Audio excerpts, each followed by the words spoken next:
Hey everybody, it's me Stacy here at Scrapbooking Made Simple, scrapbookingmadesimple.com, and this is our next Saturday with Stacy YouTube class number 461.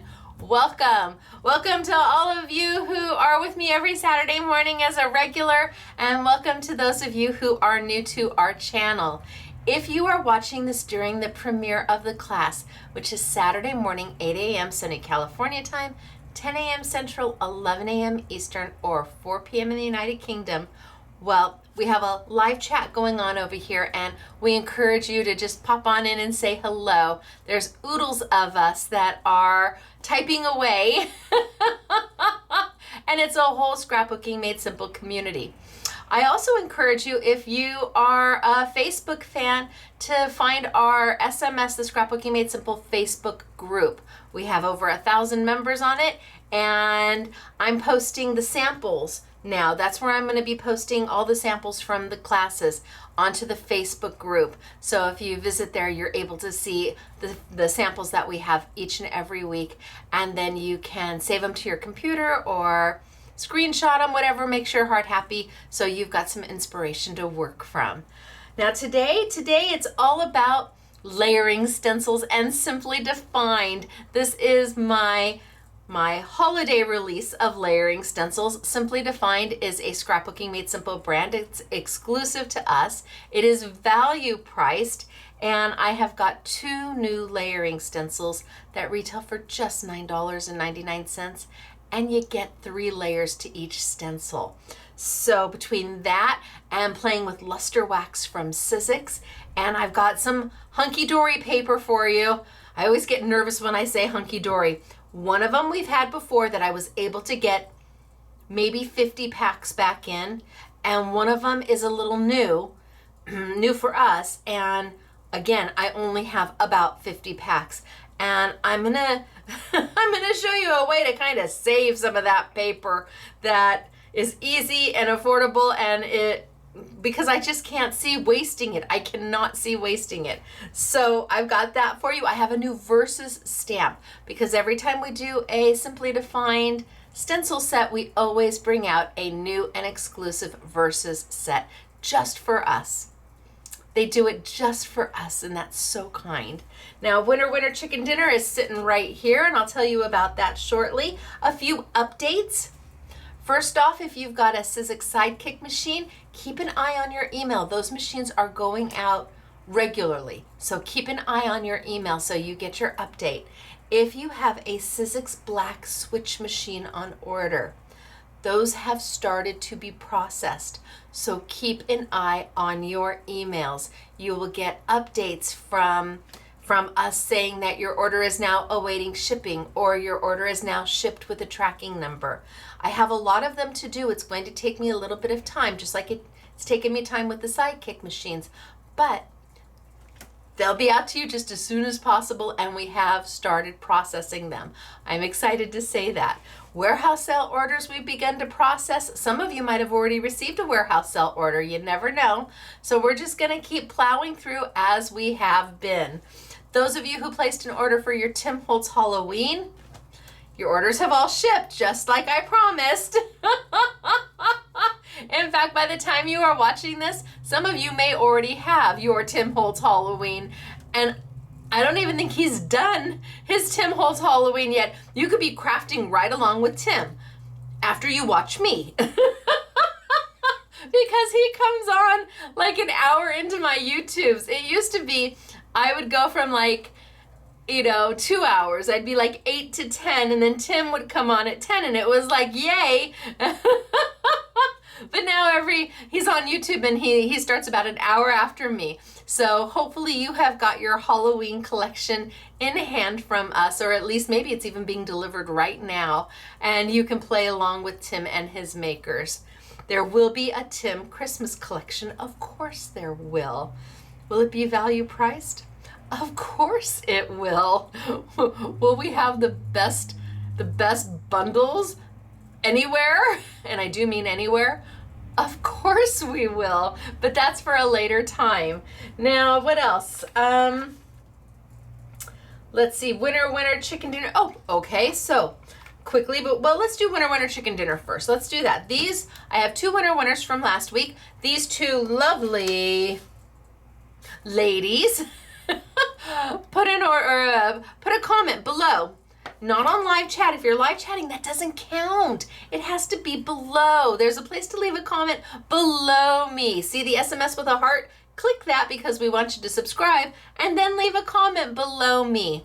SMS guy James will approve your comment. It just has to be kind, and then it doesn't have to be about me. It doesn't have to be about the class. It doesn't have to be about the product. It doesn't have to be about anything except for being kind. He'll approve it, and then you go into the running to be a winner chicken dinner, which is exactly what these 2 lovely ladies did, and they have a $25 gift card already in their online account waiting for them to spend. Are you ready? Okay, our first winner chicken dinner is Carol. Carol Bennett. Hello, Carol Bennett. Is that you? Because if it is, congratulations. You are a winner chicken dinner. Wahoo, kachoo. I mean, come on, who doesn't like $25 for free, right? Hello. Our second winner is Natalie. Is it Nathan? See, it's Natalie. Mercier? See, she's on live chat every week with us. Hi. Hello. How are you doing? I'm so excited for you. Carol, baby Carol's on live chat with us too. Hello. Hi. I'm so excited for you. So, and I believe, and she's international. So that means international people can win. Yes, they can. But Natalie Mercier, is that anywhere close? It's French, right? French. So, bonjour. That's about as good as I get. Congratulations to you. I'm so excited for you. Yay. Okay, let's do the winner chicken dinner. I know everybody on live chat is right now probably going, oh my gosh, you're a winner. Congratulations, because these are names that we know. So let's do our winner chicken dinner dance. Ready? You're a winner, chicken dinner. You're a winner, chicken dinner. Wahoo. Kachoo. For you. Congratulations to the both of you. You don't have to do anything to claim your prize. It's already in your online account. You might have already seen it there and spent it. Who knows? But have a wonderful time.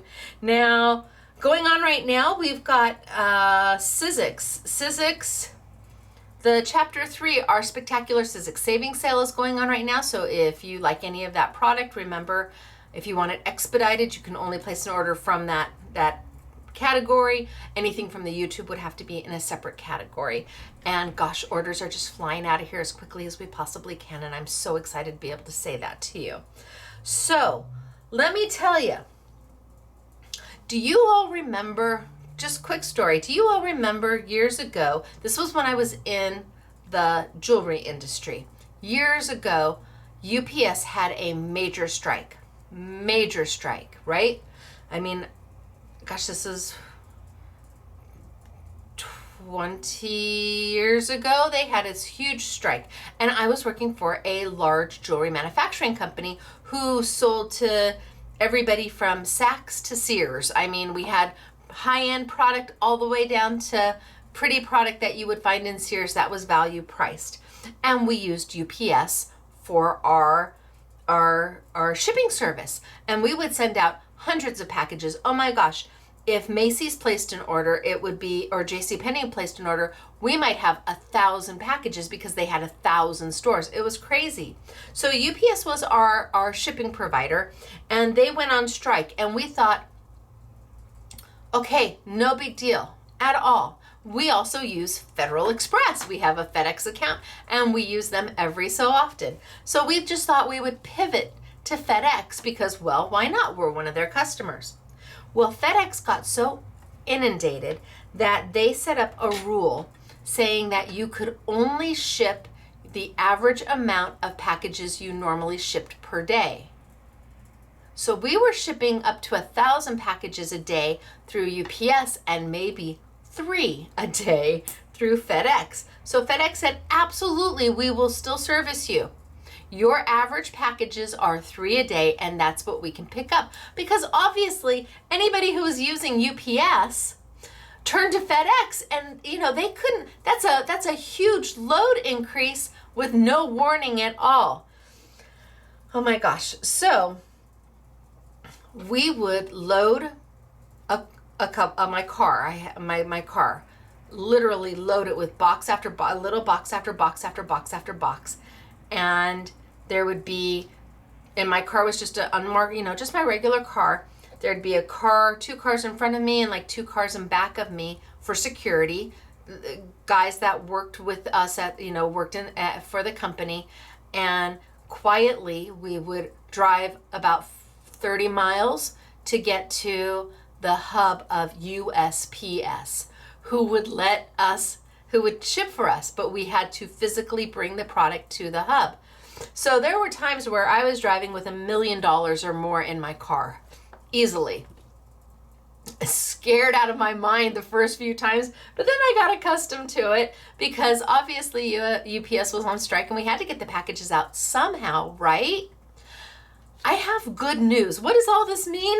I have good news. Australia has finally opened up. Australia Customs is now allowing us to ship again to them. It has been almost 2 years since we've been able to ship packages to Australia.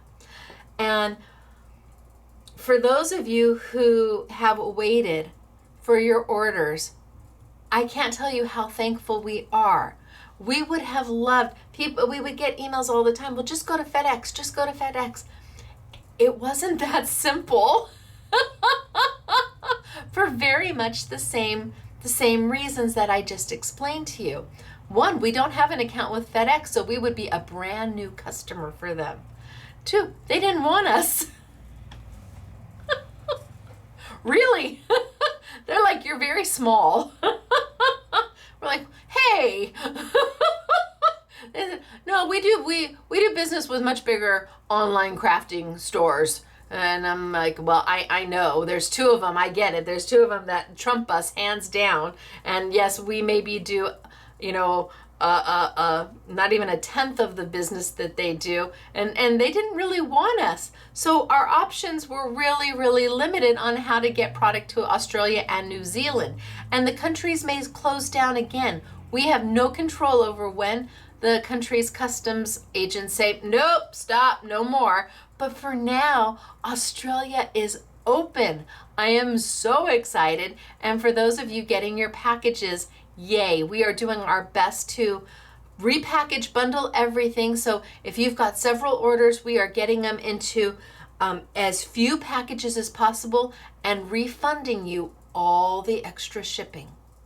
All of it goes back to you. So some people have emailed, it's like Christmas. I got my packages, it's like Christmas. And we even had a phone call the other day. It was an odd phone call. James took it. He wasn't sure what to do with it. So after he sussed it out a little bit, he gave it to me. We had a phone call from another small store here in California, not scrapbooking. I believe they do gardening or seeds or something like that. A customer of ours had emailed to her that we were able to get a package to them. And she called me asking, how did you do it? And so we were on the phone for a good half an hour going over how she's going to ship to it, because she ships USPS. And I said, you got to check every day. We check every single day whether we can ship to New Zealand and Australia.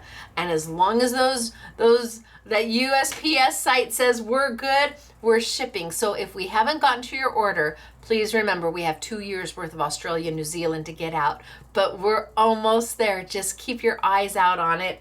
And I would have loved to have been able to change shipping services. I really would. But we couldn't.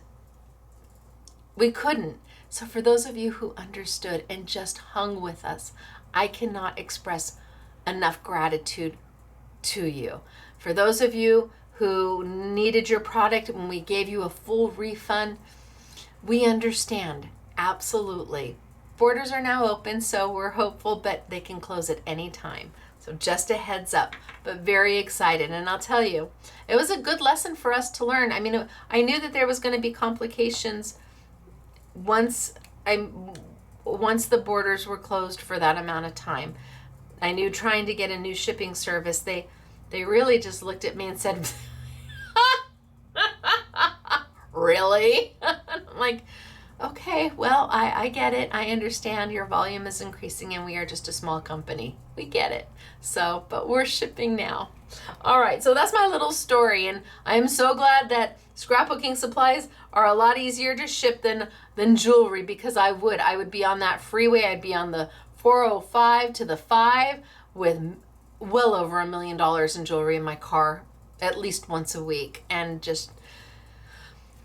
we just kept driving, no stopping, and and thankfully everything worked out. And then UPS reopened, and and we stuck with UPS, and we increased our FedEx business. I will say that we increased our FedEx business just a little bit. But all right, that's enough for today. My good news is that Australia and New Zealand are open for right now. Okay, are we ready to get started for today? Because I have got fabulous samples for you. I have got a super fun class for you. Technique-y, yeah. I mean, for those of you who are newbies, this is going to be eye-opening. And for those of you who have been doing this as long as I have, well, we're just going to have a great time today, okay? All right, it's me, Stacy, Scrapbooking Made Simple, scrapbookingmadesimple.com. I'm going to tilt on down, and we're going to get started. It's good to see you. It's good to see Australia. Hi! And New Zealand, hi! We've been getting emails. It was like Christmas. They've been waiting so long for some of their packages, and it was just, our hands were tied. When somebody doesn't want you, they just don't want you. All right, so here's sample number 1. First off, this is Hunky Dory paper in the background. That is a simply defined kaleidoscope layering stencil. There's 3 stencils that make up this image. Now the Hunky Dory paper that I've got is the Damask Dreams. It is not new to us. We had it before, but it sold out super fast. Then we did it in more of a winter theme. Pretty, right?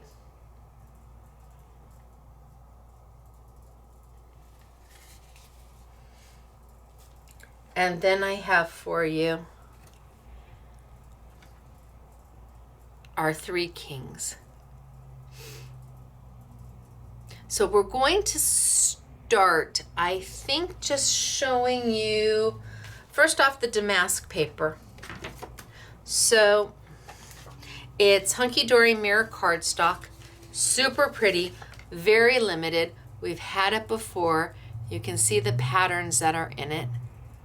It's just gorgeous. Comes in 3 different colors.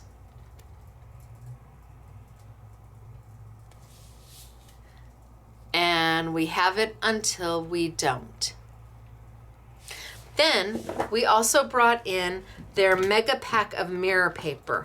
And again, this is also very, very limited. So it's got, let's see, 50 sheets of mirror paper.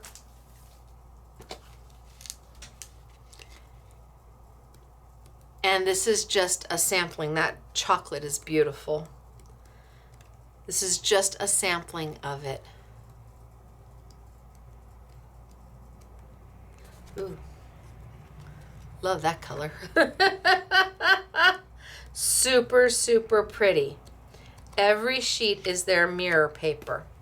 Now, we're using this paper for backgrounds. In fact, I think I'm gonna grab, I have a few of my, let's do this one.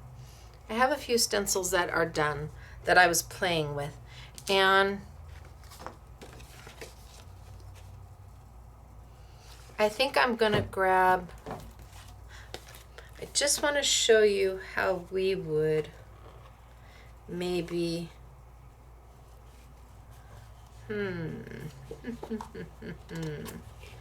which colors make my heart happy? Or maybe I do.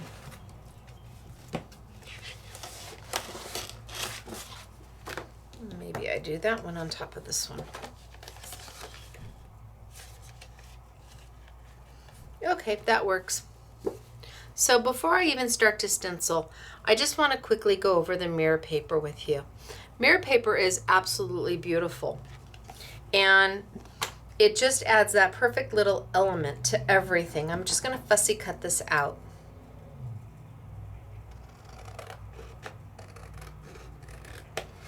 No, my lines aren't going to be perfect. Yes, you would probably use a trimmer.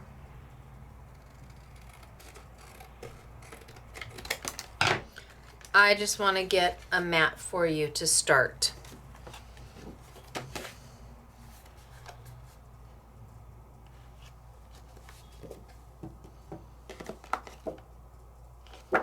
So typically you would cut your mats and you would glue them down into place.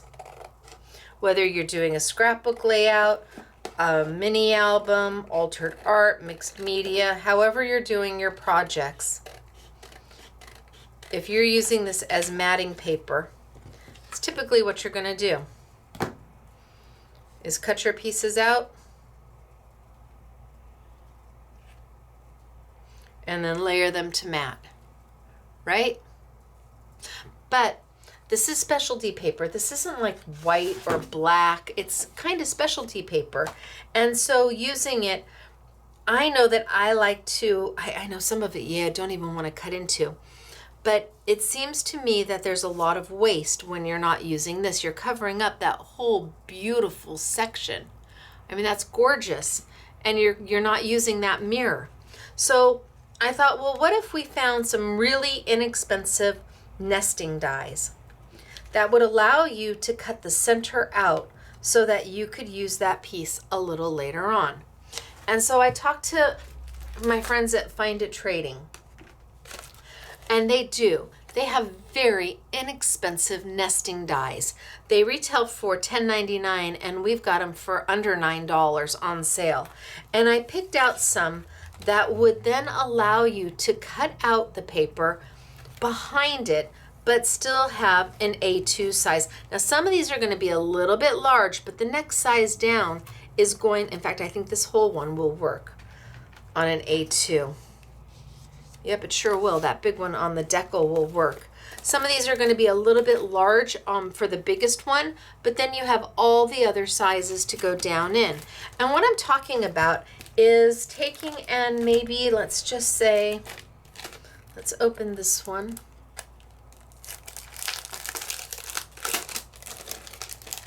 So this is a banner or a fishtail, and it has 1, 2, 3, 4, 5, 6, 7, 8, 9, 10 different dies. It's under $9 for the set. And let's take and an oval maybe.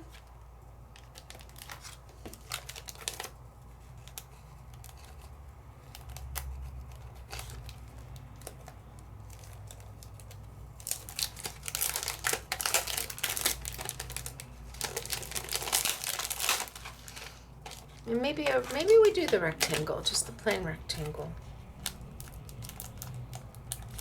So I know that my stencils are an A2 size, which means they're 4 1/4 by 5 1/2, a standard A2 size. There we go. And here, I've cut the blue mat for it, and I can tape it right down, or I can choose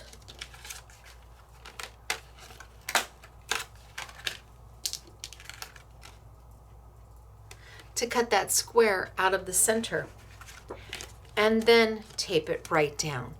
What's the benefit of doing that? Well, I get to keep this piece here to maybe put on the inside of my card and then put the sentiment on it. Or I could take my oval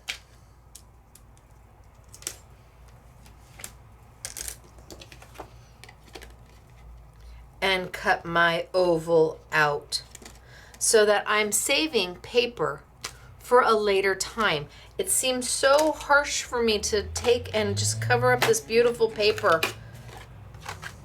If I could find an inexpensive nesting set that would allow you to then take your dies and cut out. Let's bring over my big shot machine. And these are not intricate dies, so I'm just going to use my base platform. This is a multi-purpose, but that's okay. A base platform, a cut plate,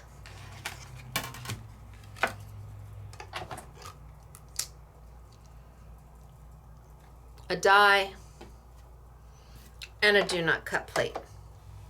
And let's just send it on through.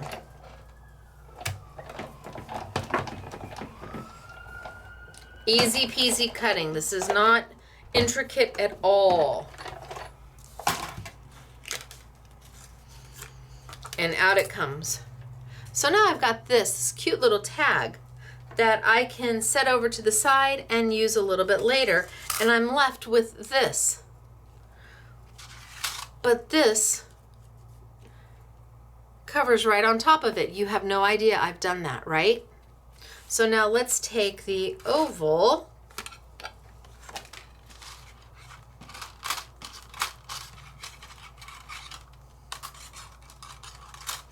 and this is the largest oval out of that set. And I'm going to cut it out. So just a few minutes extra work, but you're saving quite a bit of your paper to use at a later time. Because again, nobody's going to know.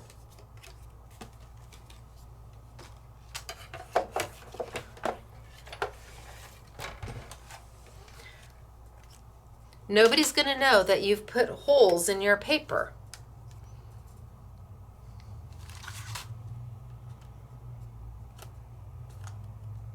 And then once you mat it, or once you attach it to your card base,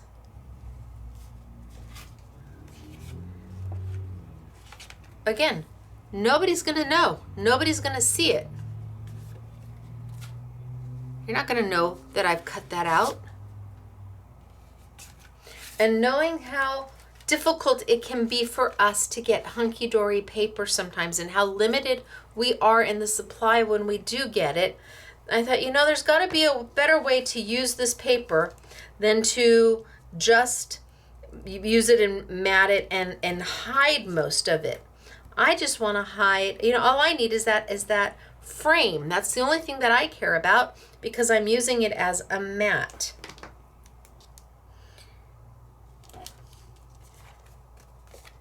Nobody has to see what's behind the curtain. No.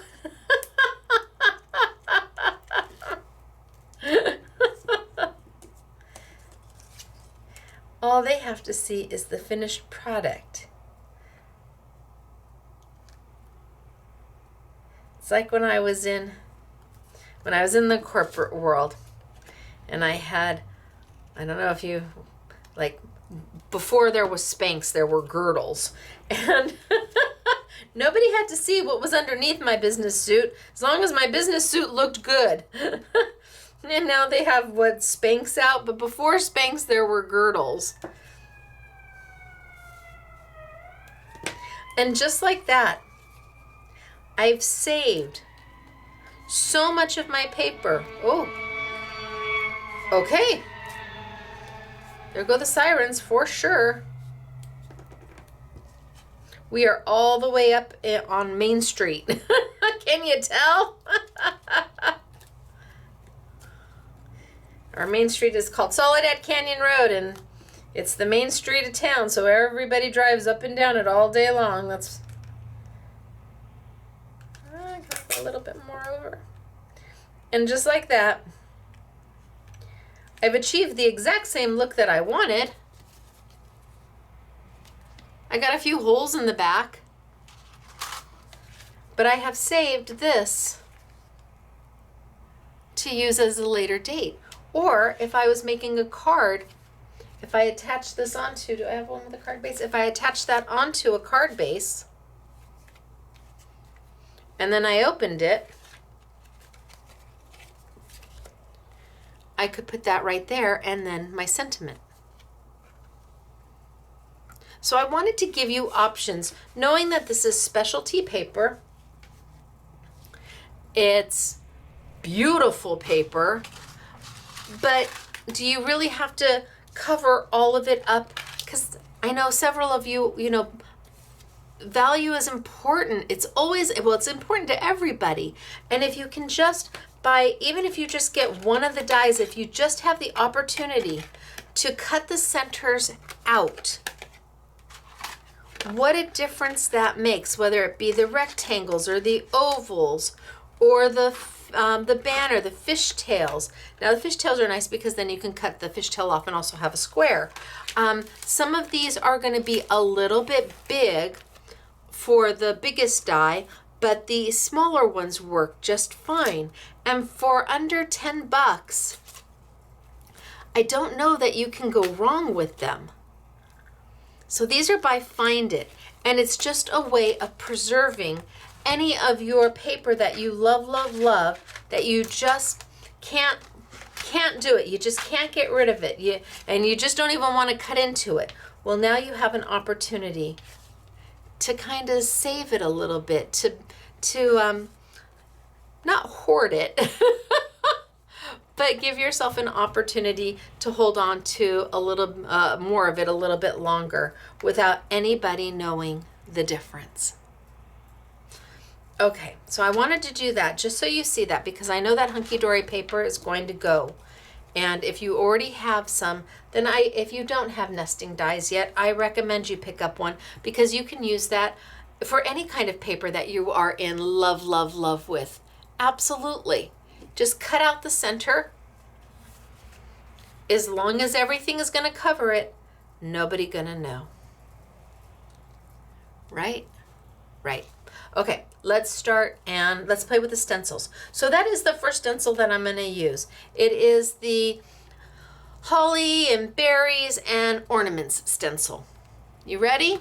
So I've got one already open, and there are 3 stencils to the set. 1, 2, 3. Does it matter how you layer them? Yeah, it kind of does, because you don't want to put the detail on your Christmas ornaments before your Christmas ornaments are down. So I always start with the one that's most open first.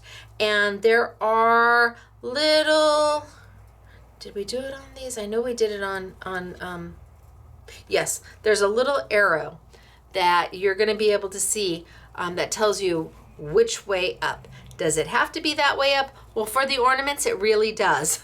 Can you flip it over though and then change where your holly and your ornaments are? Yeah, this isn't exactly symmetrical, so you can flip it over and have a completely different look. But which way up is important, and there is a little arrow on the tab that shows you which way up. And it's on all 3 of them, so you know how to line that stencil up. I'm going to grab a piece of paper, and we're going to get started. So this is a pretty easy stencil to work with. And I'm going to start with my arrow up and tape it down, and I'm using my layer that is most open. So the least amount of detail. I'm going to take some washi tape, and I'm going to washi tape down my tabs. We give you 6 tabs so that taping it down to something is much easier. I usually tape a top and a bottom, and then a side to side.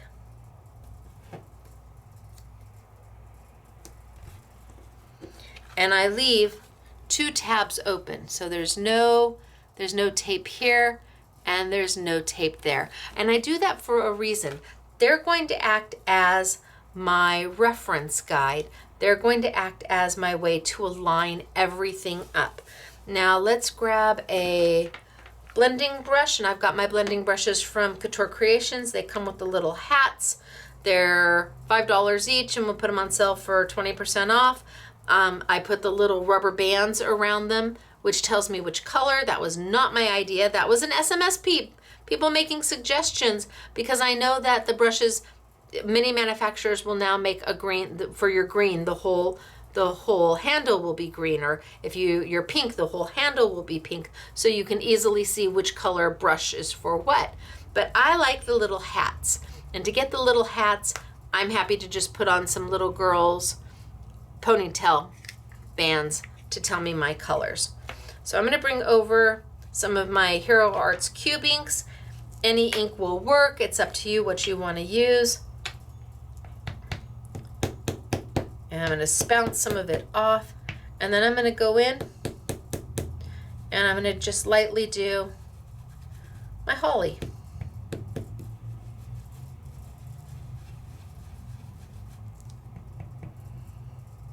Anywhere I see holly.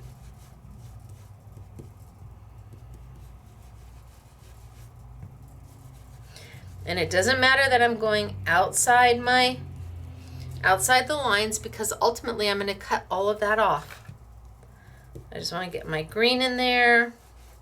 And if I accidentally get a little green in my Christmas ornament, I'm going to be fine with that too. And I'm just trying to get some color down.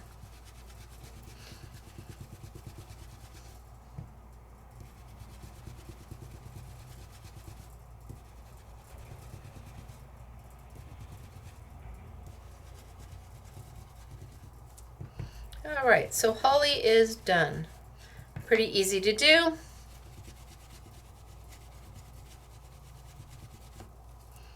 Now I have to make a decision about my ornaments. What color do I want my ornaments to be? And for this one, I think I will make them red.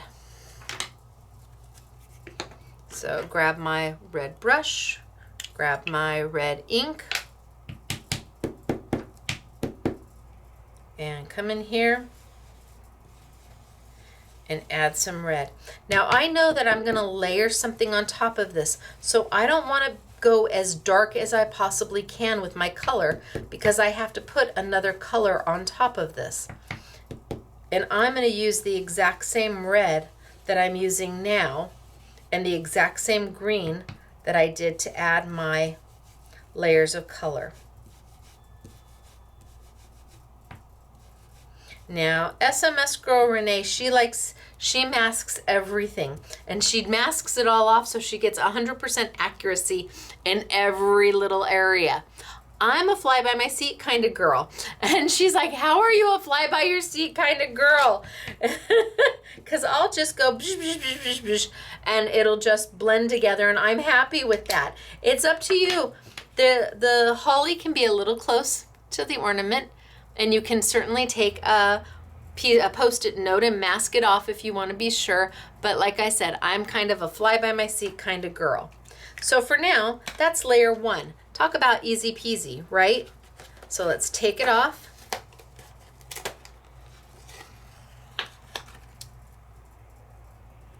Oh, and you know what? I'm going to go back through with my green, and I'm going to get those tabs really good. And so where those tabs were that I didn't cover, I'm just going to add some green. See where I added green to the tab, and you'll see why in just a moment.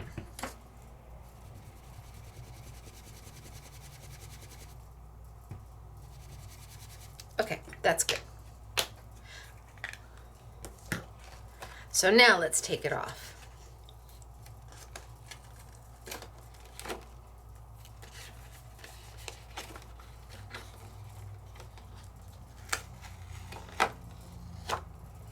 And now you can clearly see where those tabs are, which is going to let me line up my next stencil. So I'm going to pull my little washi off, and I think the next stencil I'm going to do will be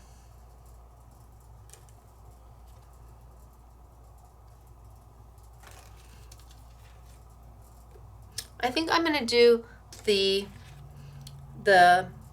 detail on the ornaments. So I'm going to look for the up arrow.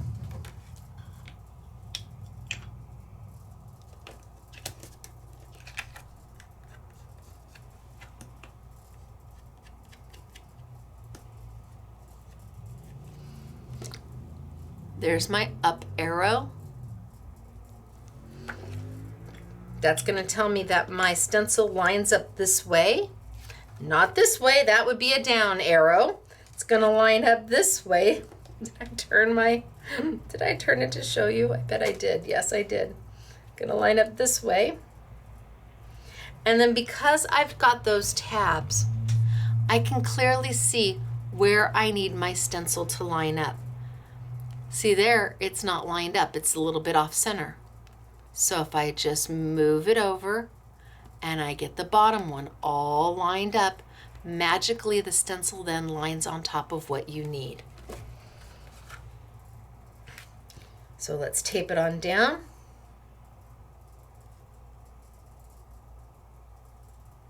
So that one looks good.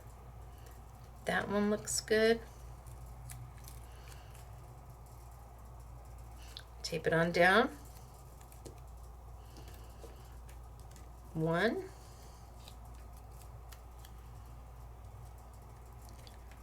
2,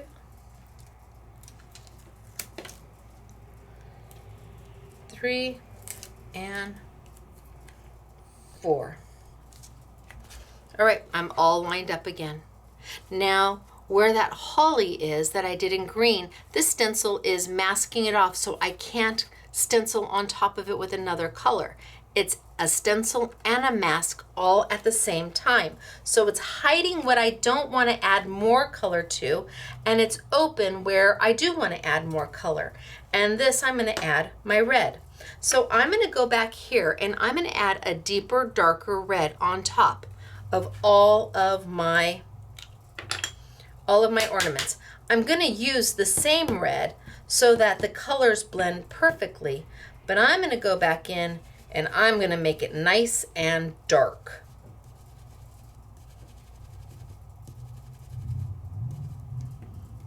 And then I've got my holly berries.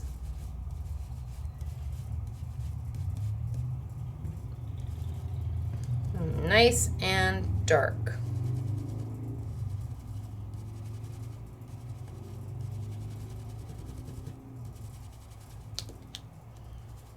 I might even do my ornament tops in the red. Why not?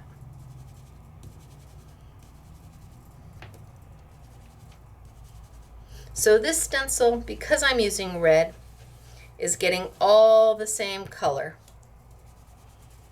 I'll have some holly berries maybe a little lighter than the others, and some a little darker.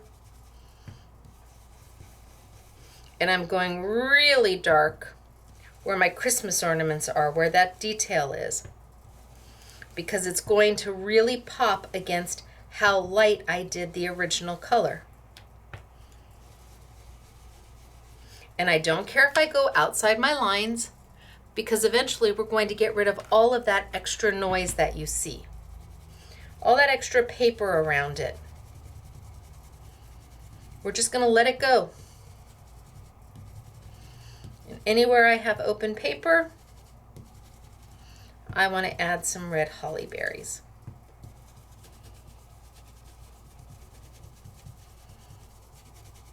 Okay. I think I've got it good and dark. So now we take up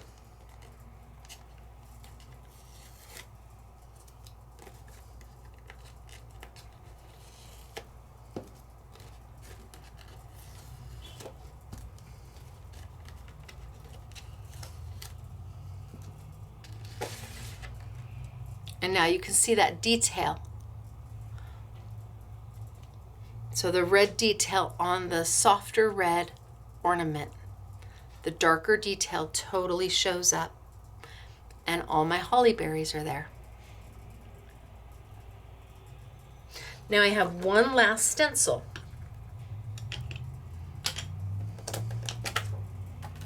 So far I've done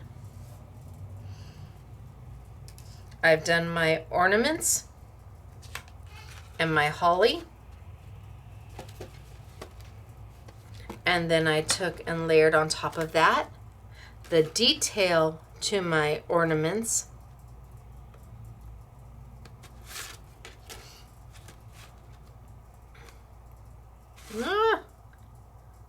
Up up. There we go.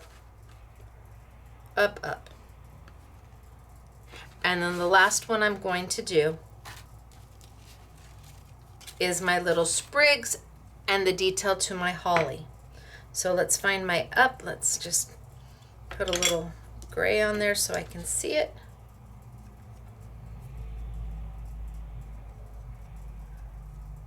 A little bit of ink just so it's easier for me to see my arrow.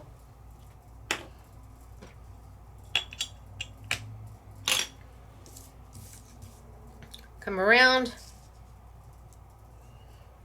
and line it up because I've got those registration marks where my 2 tabs are, where I put that heavy green. Those you use as your registration marks just to line your stencil right back up. And again, we're going to act as a mask.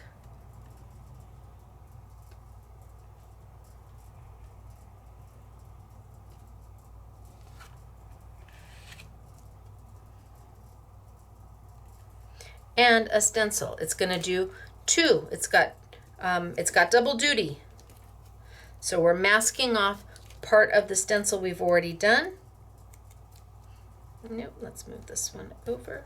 Well, it's the last one. It's okay. Not going to hurt. And side to side. And I'm going to come back with my green. So far I've only used 2 colors in this whole stencil. I've used 2 colors. But because I'm varying the intensity, the saturation of the ink, I get many colors. The darker green I go, that's going to look different than when I do just a super light green. So let's come back in and let's just do a really light green on all those sprigs. Just a super light green. I could have done a brown.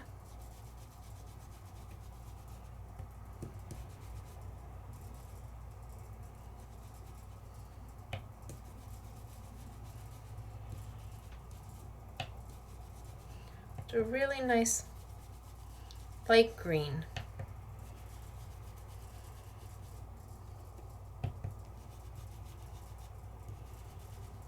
So it's not too bold.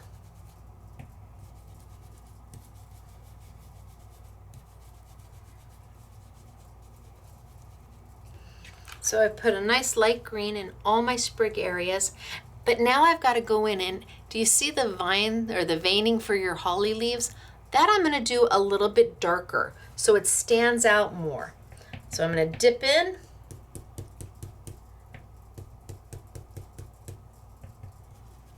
And I want to get those a little darker. Now you can use a smaller brush than I'm using to get that done. You can use a finger dauber if you want. But this is where I'm a fly by the seat of my pants kind of girl. We're just going to go for it. And we're going to get what we get because it's only white paper.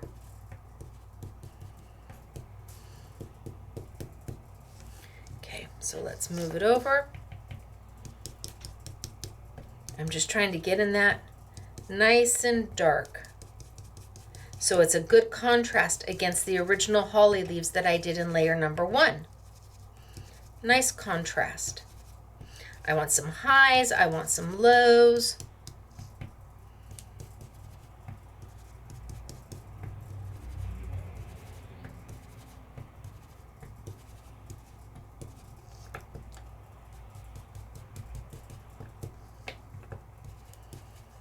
And just get that color in there.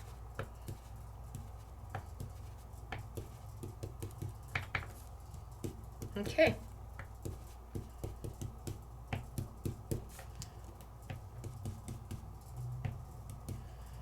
I think I probably have got enough color going on.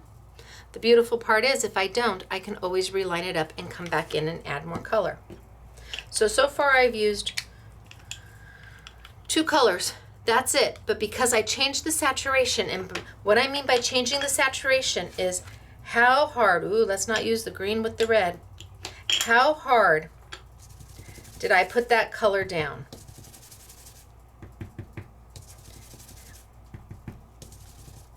Or did I go maybe more of a medium?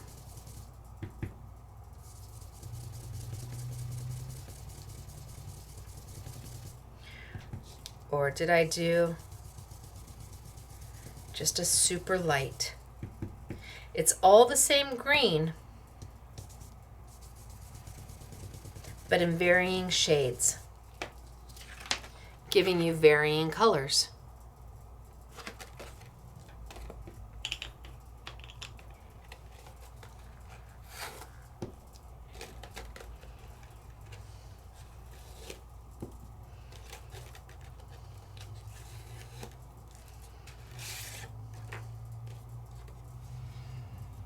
It's as easy as that.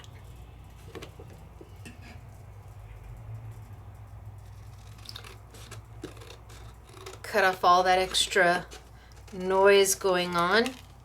So I call all the stuff around it noise because it kind of distracts you. It's like, I'm not sure, but once you cut off all that extra, then you get a much better feel for what you've done.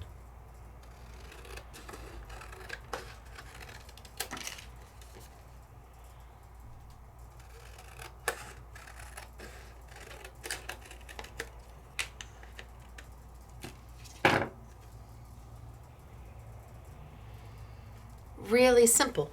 Two colors of ink. I didn't use any more than 2 colors of ink. And it doesn't matter whether you have the Hero Cubes or you've got Tim Holtz or you've got Memento or you've got, I don't know who else. Everybody makes inks these days. Whose inks do you have? By changing how the hardness of how I put the ink down, it changes the saturation so that I can have that lighter red for the ornament and then the deeper red for the detail, the lighter green for the holly, and then a deeper green for the detail. You can have these knocked out in no time at all. And yes, we have the sentiments to go right dab in the center. From Verses, we've got Giving Opens the Way for Receiving. We'll read these a little bit later, but that's my favorite one, Giving Opens the Way for Receiving, for the wise men. But how simple was that? Okay, let's change it up a little bit. Let's take it and do a little bit more. Now to clean these, all you need to do is a baby wipe. Will the stencils stain? Yeah, it's possible. The ink may stain them. Is it the end of the world? No. Can you take a little hand sanitizer perhaps and get that off? Yep. That was just hand sanitizer. And poof. You start back from zero. So let me clean these really quick so I can start with new colors. You know what? I have more. You know what? I'm going to leave these. But you saw how easy it is to clean. Hand sanitizer is going to be the best way to get the ink off. It's plastic, so have no fear. Okay? So let's pretend by the magic of TV, poof, I had cleaned them off.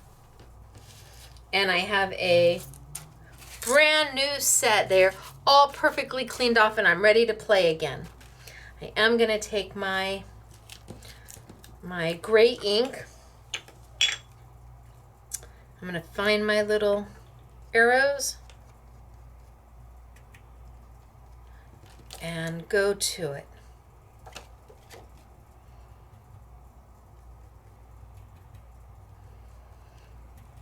Okay.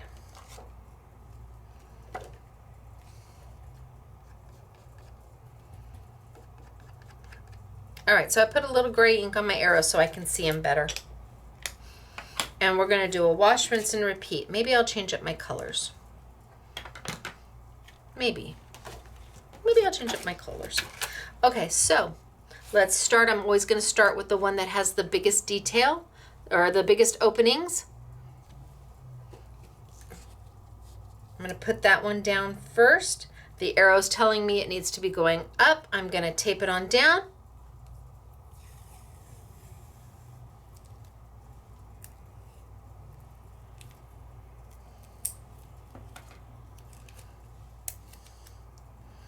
And 1,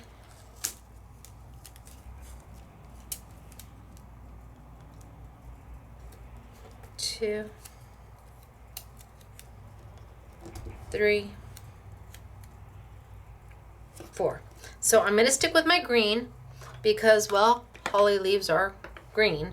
So I'm going to get those done super fast. Done.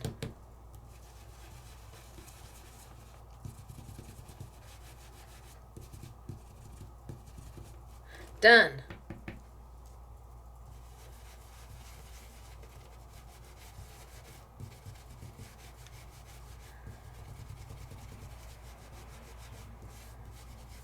Done. You can see how fast it goes. Teaching always takes longer than doing. And yes, I got a little green in my ornament. Absolutely. I'm okay with it. It's fine. I love SMS Girl Renee. She has little Post-it notes everywhere, but her stuff comes out immaculate. And I'm like, let's just do it, girl.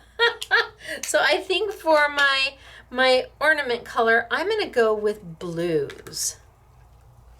Let's change it up. We did a red. Let's do some blues.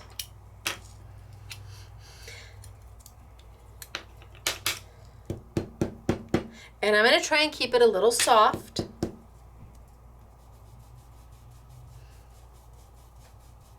Because I know I'm going to layer color over the top.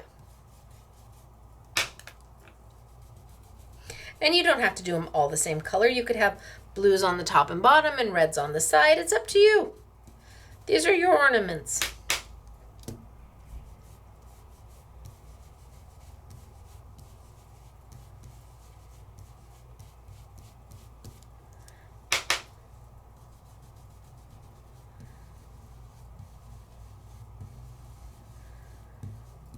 Okay, done.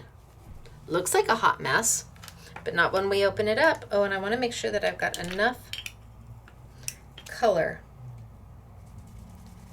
to see where to line.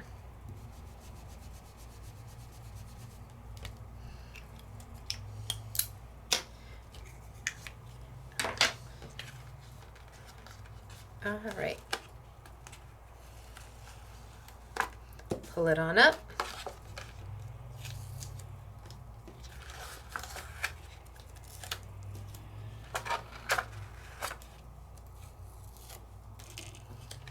And that's where we are.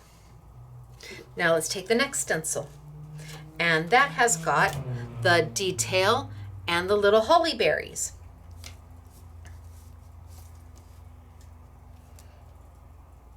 Line it all up.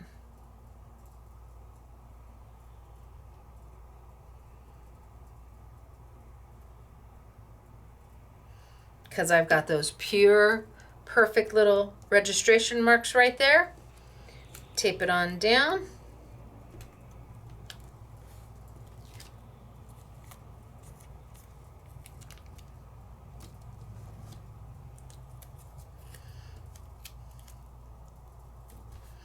And this time I'm going to do a deeper blue. So I'm going to use the exact same blue that I was using. I'm not going to change my color. I'm just going to go heavier with it. I'm going to increase that saturation and get it a little darker.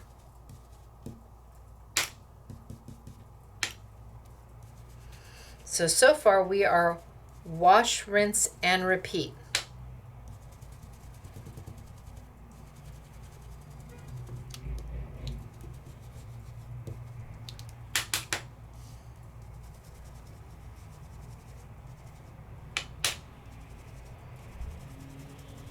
Now I'm not going to do my holly berries blue because, well, holly berries are not blue. I'm going to do them red. So I'm going to come back in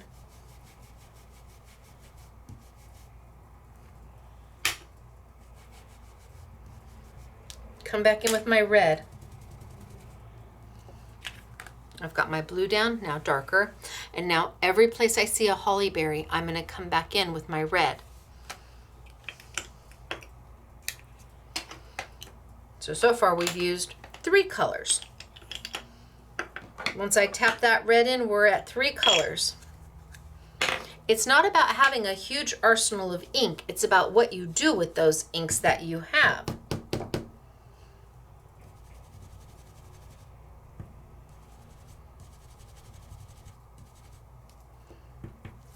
And I'm going to move my stencil around so it's easier for me.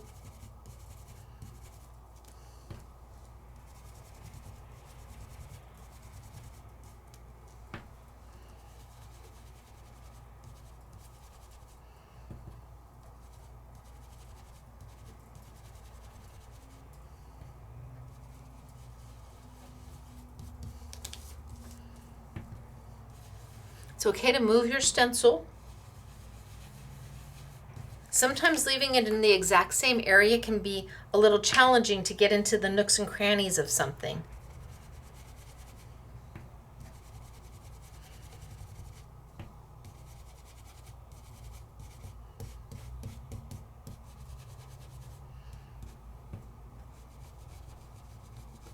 All right, good enough.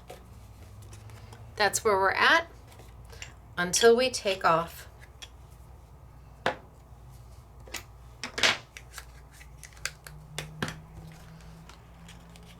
our stencil.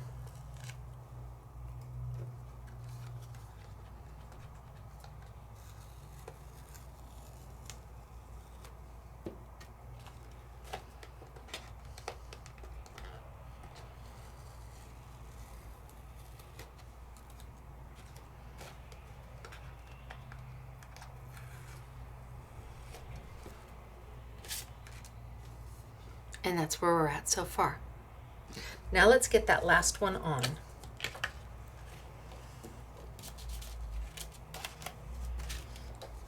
And that's going to be the rest of our little sprigs and the detail to our leaves. And I line it up. And so far we are wash, rinse, and repeat.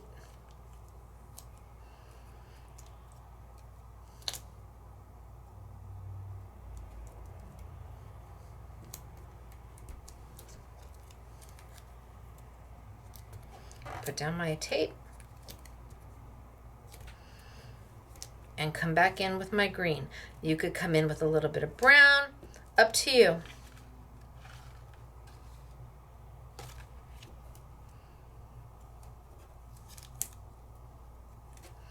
I'm going to come back in with my green.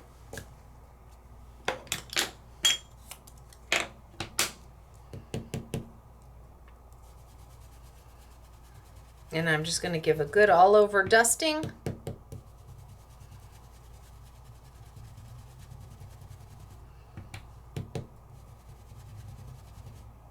And where my veins are for my holly leaves, I'm going to be a little bit darker.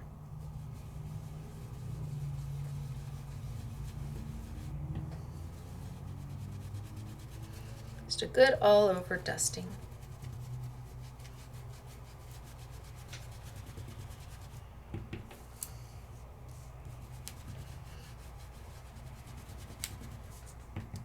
So this stencil is acting as a stencil and a mask all at the same time so that we don't interfere with those ornaments we just did.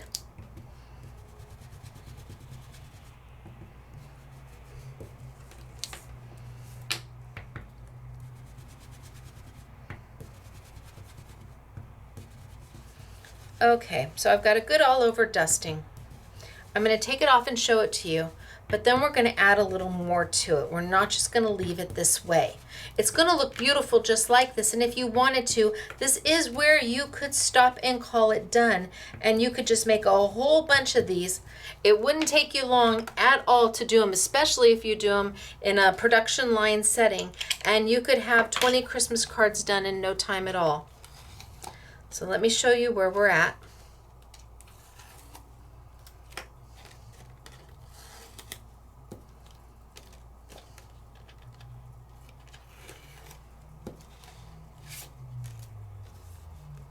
So it's super pretty.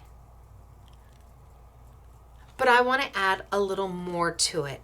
And now that I'm looking at it, I think I'm going to go back in and take my second stencil, now that I've got it all done, and I'm going to layer in some additional color.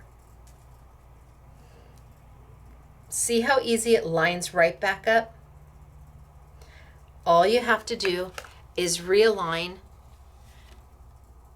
your tabs where you've given yourself a registration. The corners are now a really good registration because they're very defined. So as long as you line it up, now if I did that, you would see, oh yeah, I'm not lined up. That's not good. I need to move it back into place. And once I do, everything lines up with it. So that I can go back at any time and add more color. If I missed a spot, come back in.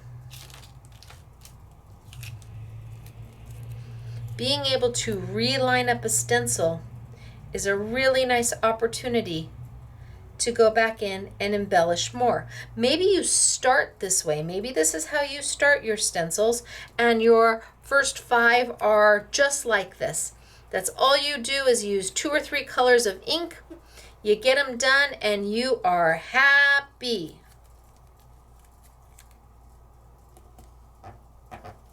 But then maybe you're wanting to explore a little bit more and try a little bit more.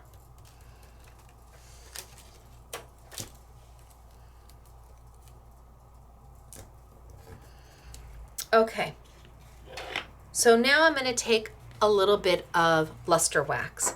So this is by Sizzix. It is a true wax-based product. It's not water soluble. It is a luster, it is a wax, and kind of like a furniture wax or a shoe wax. It smells wonderful. It has an orange oil smell to it. It doesn't dry up because it's a wax-based product as opposed to a water soluble product. So it goes a really long way, I'm going to tell you. The 4 colors they have are the silver. This is the mystical, and you can see why it's called mystical. It's a color without a color. It goes on transparent, but it has an interference to it. And when I mean an interference, when you turn it or when you pivot it or move it, you get that pop of that purple. So the purple isn't actually the color of the wax, it's the color when you move it that you see.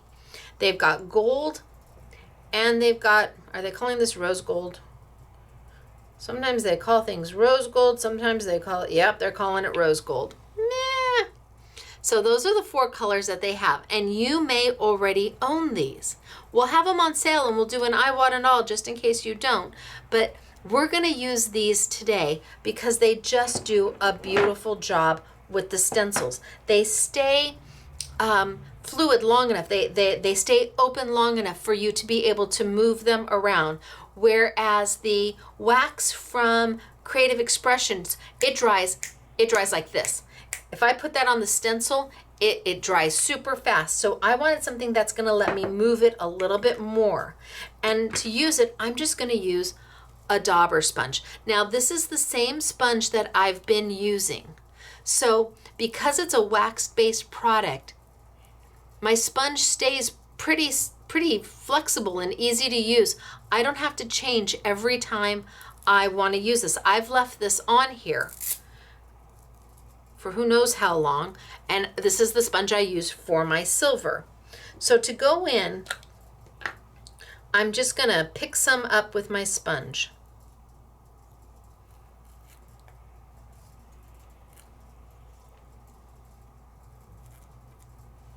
And I can make sure, yep, I've got some off on my side. I can see that I've got it. And then I'm going to kind of go in right on top of my ornaments.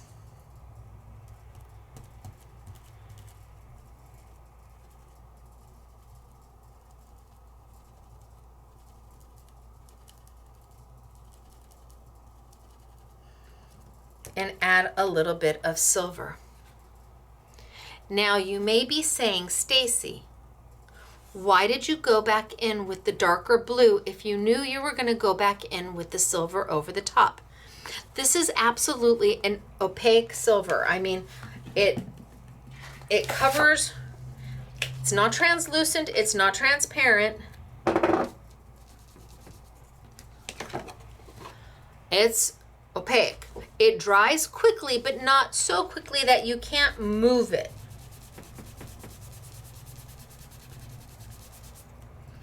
I mean, look at that, right? So why wouldn't I just, when I wanted to do my little details, why did I go back in with the darker blue? There's a reason I did. I'm going to put my silver down.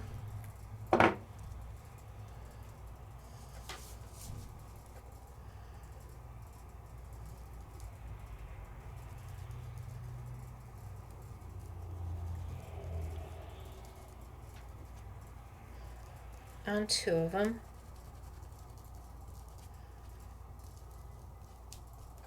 And then I'm going to pull it off just so you can see. First off, oh, you know what I should do? I think that's probably a good idea. Let's get a piece of paper.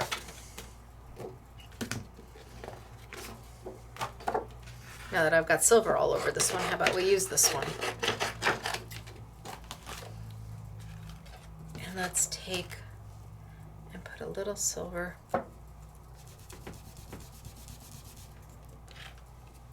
So there it is on white.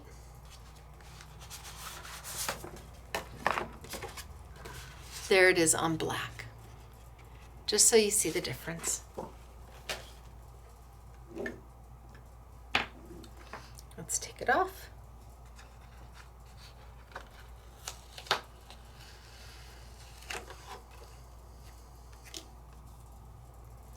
So I've got just a touch of silver winking at you on these two. These two. Just a touch of silver winking at you. But just in case it didn't get absolutely everywhere, I've got that dark blue coming in from behind it so that it almost looks like the silver is laying just a little bit. It's a little bit smaller than the dark blue. So you still, no matter whether you get silver in there entirely or not, you still have that dark blue giving you the detail. If I just did the silver straight on top of that blue without having that dark blue, and you missed a spot or two, you would lose the detail of the ornament. But by having that darker blue down, if for some reason the silver didn't get absolutely everywhere, you've still got the detail poking back out at you. So I always do the detail. Nope, that was right. I always do the detail so that if for some reason I don't have it exactly the 100% coverage, and sometimes I don't want 100% coverage.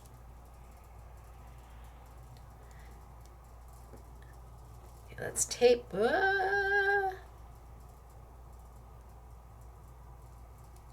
And tape. And tape. And tape. And let's go back in and let's add some silver here. And some silver down here.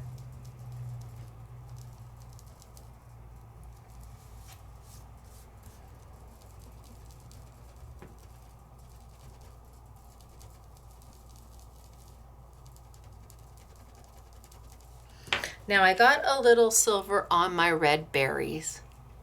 Do I care? Personally, me, no. Do you? Maybe. So all you have to do is go back in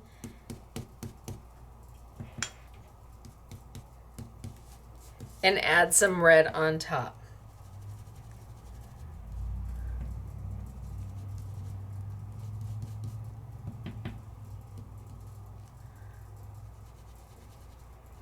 I can't get it in that one little spot. Okay, we're going with it. It's just paper. Let it be. All right, let's see what we've got.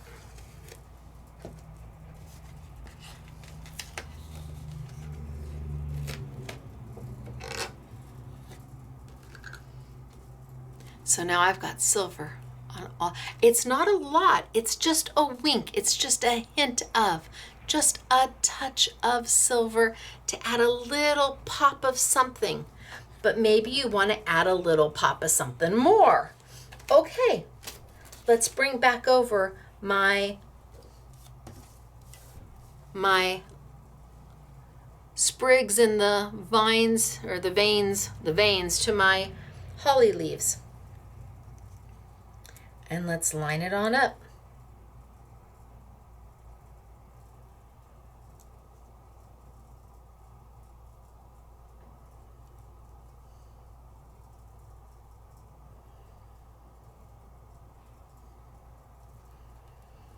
That looks good. Oh, and I just moved it.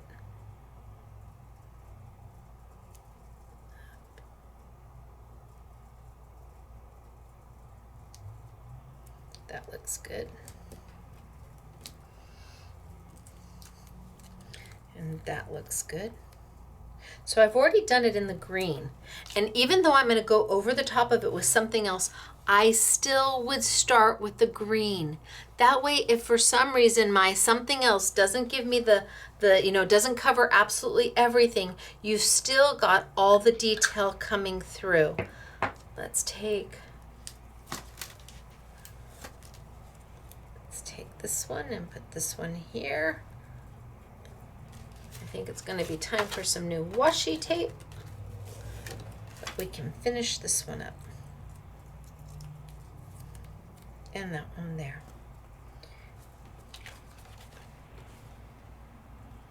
So now it's up to me. What color do I want to use?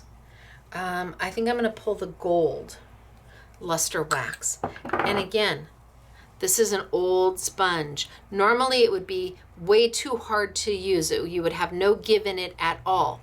But because it's a wax-based product, no problem. I'm just going to go in there. I'm going to pick some of this up. Make sure that I've got it. Yep, good. And I'm going to come back in.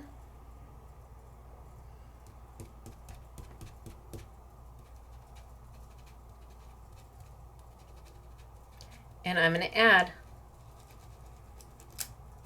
a little bit of gold.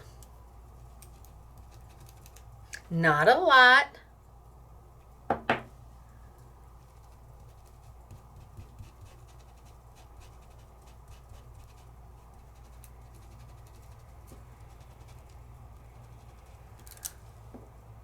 Oh, I've got plenty there. Pick that up.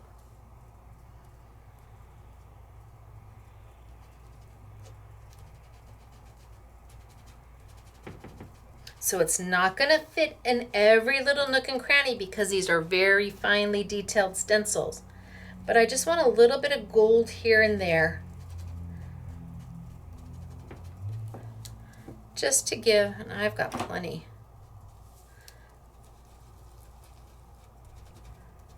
Oh, just to give a little bit of a look. A little pop of color.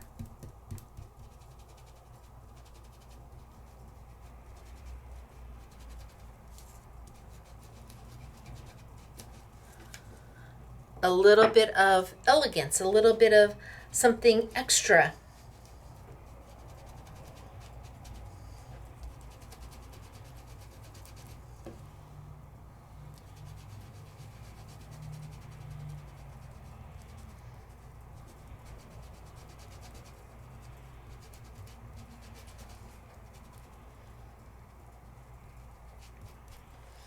Okay. It's definitely not going to be everywhere because those lines for the sprigs are very, very fine. But when I take it off,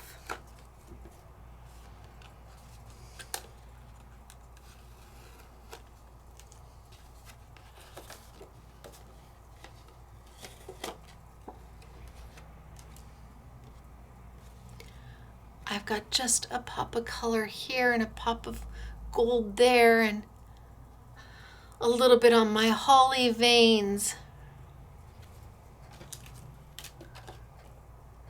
Now, if you take your hand and you do this, you're going to smear it. You got to give it a few minutes to dry. And this time I'm not going to keep the white border around it.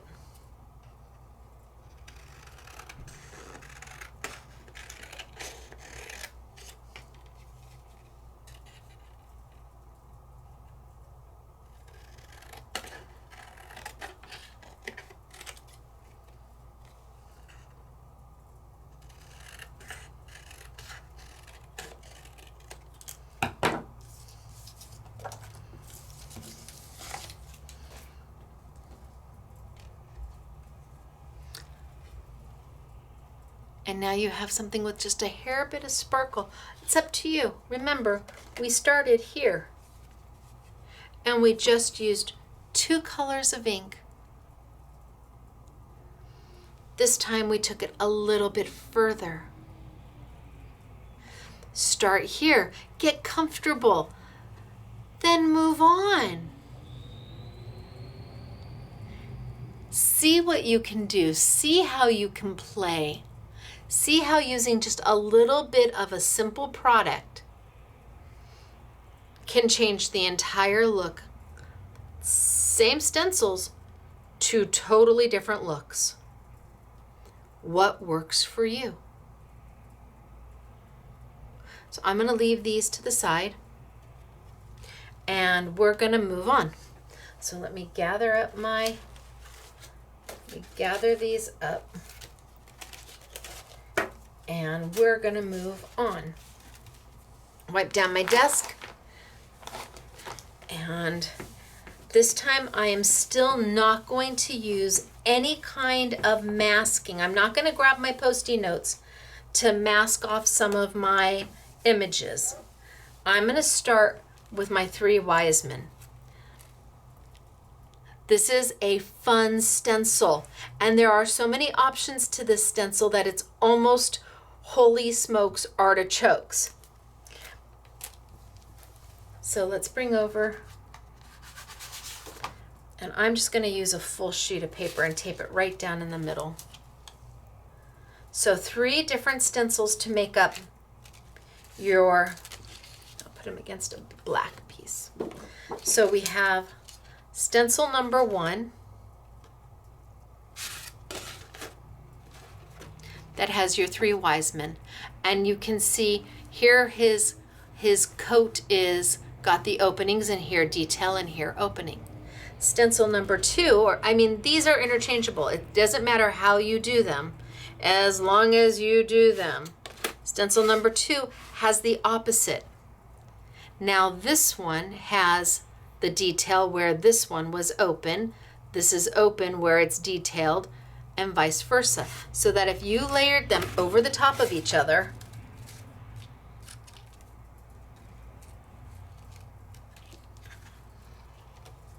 you would get a complete image.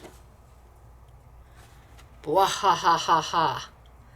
Layer them over the top of each other, and you have a complete image. 1, and you come back with 2, and that's how you know you have a complete image. But then there's stencil number 3, and that's the wild card stencil. And that stencil goes over the top. We'll get to that stencil in a minute. So I'm going to start, and we have the little arrows for you. They're on the side, so you know which way to go. But that, if you want your, so right now all my wise men are facing to the left. If I want them facing to the right, I just flip it over. Ta-da! Now they're facing to the right. But we've got our little arrow there, just so you know.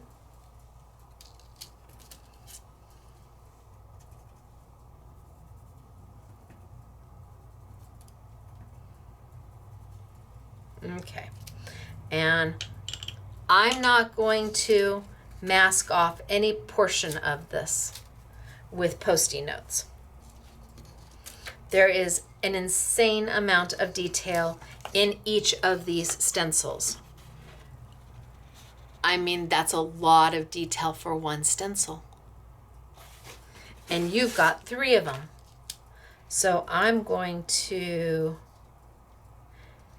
tape it down.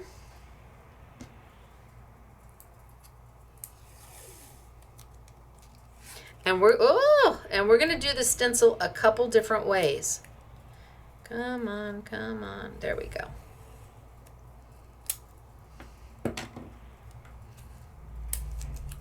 So I'm going to go 1,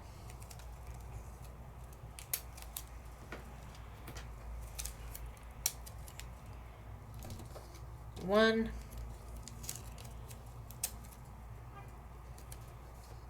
1, and 1. All right, so I've taped it down. I've left 2 tabs open for me to use as my registration marks. And we're gonna start. So I think I'm gonna start with purple. Let's see. So now I've got a big brush, but we also have smaller. So there's a medium-sized brush from Couture Creations that comes with a little lid too. For something like this, you may want to use the medium size. If you want to use the large, I guess I'll go in between the two so you can see that it both can be done. But I'm going to take my brush, go into my purple,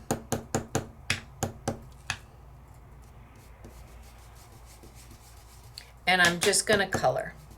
Now, again, I'm not going to care if I accidentally go into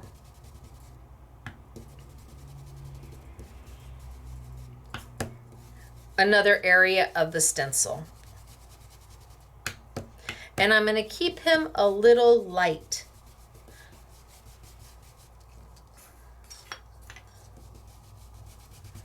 In fact, I'm going to just take that and do some of that. I'm going to keep him a little light, and I kind of went all over with my purple. Now let's take my blue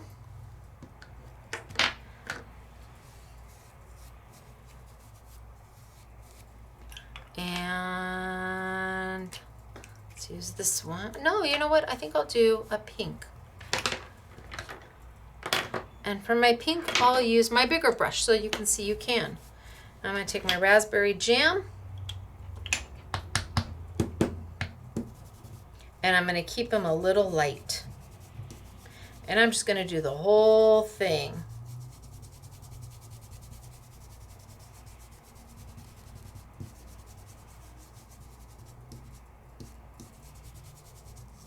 I missed his hand over here in purple. I'm going to come over and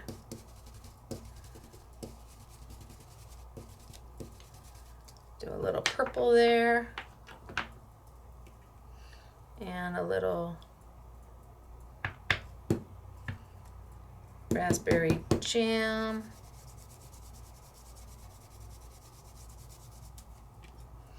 And then I think I'm going to come in with my blue.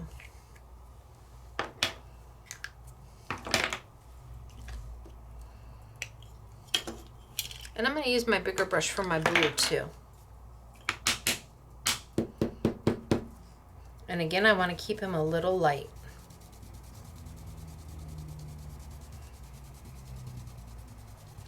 And then can you see I'm just taking my blue and I'm going way outside the lines.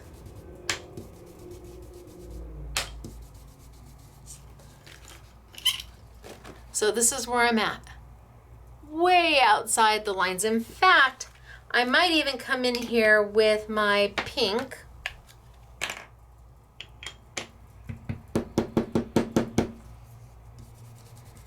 And add some pink to my background.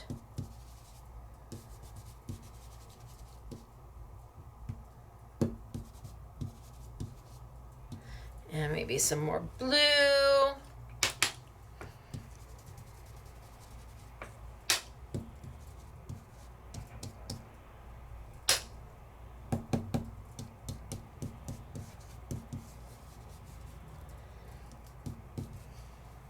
And do I want a little more purple?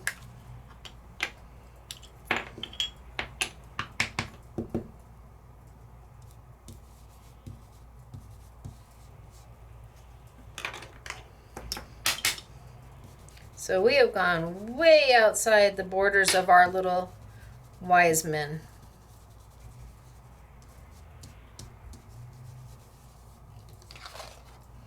And that's what we've got. So I'm going to keep those colors here because those are the colors I'm working with. And I'm going to trade out my stencil now.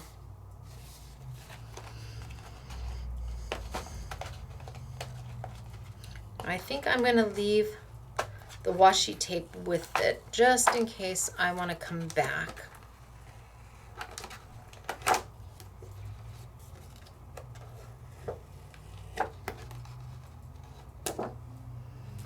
And that's where we are so far. Now, let's take the next layer. And let's line them up. And this is going to mask off everything we just did. All that coloring we just did is now going to be completely masked off. Look at that, completely masked off. So all you have to do is line it up. And I am going to have washi tape for each stencil just in case I want to go back and use them again.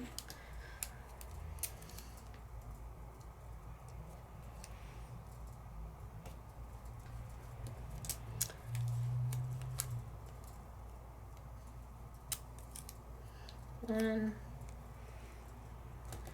two. I can hear the SMS staff is here this morning. Oh yeah, it's after 9:30. 2, 3, and 4. Okay. So everything I just did is now completely covered up. That's going to let me now add that extra detail to all of their coats. So I'm going to stay in the same color family. I'm going to use my purple, put my purple right on top, and I'm going to go darker.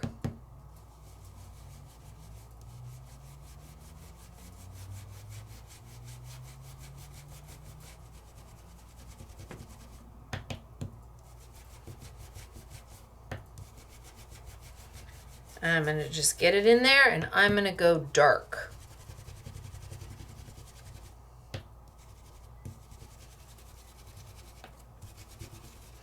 Again, I'm going to move some purple all the way around, but I really want it nice and saturated for the detail. Okay, purple, good. Pink.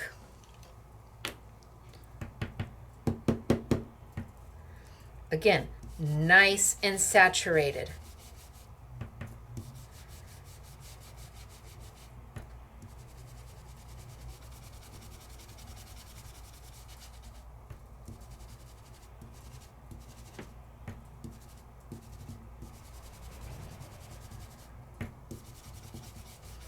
Nice and saturated. I'm going to move it around and add some pink.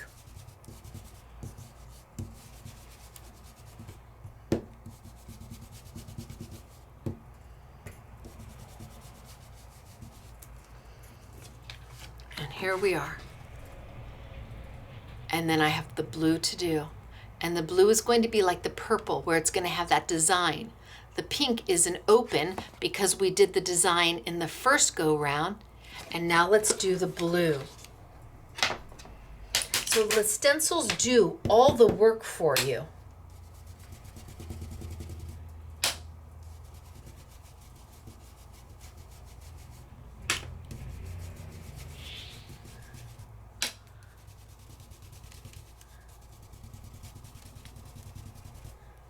The stencils do all the work.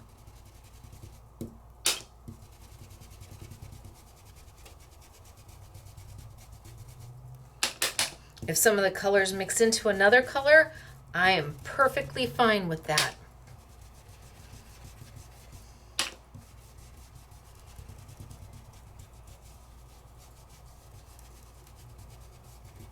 And I'm not using any kind of masking.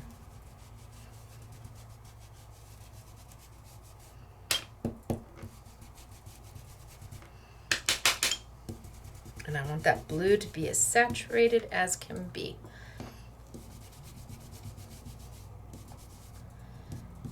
Okay. I suppose, well, I don't have any yellow out, but that's where we're at. I know it kind of looks like a hot mess.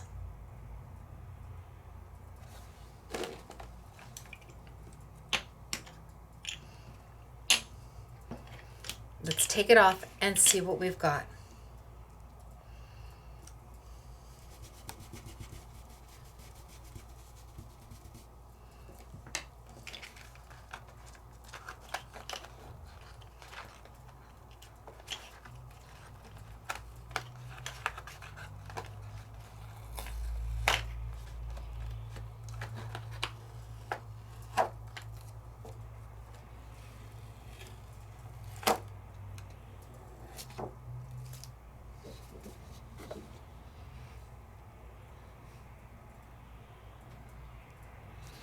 Now I can go in there and I can decide, am I happy with that? I need to do the star.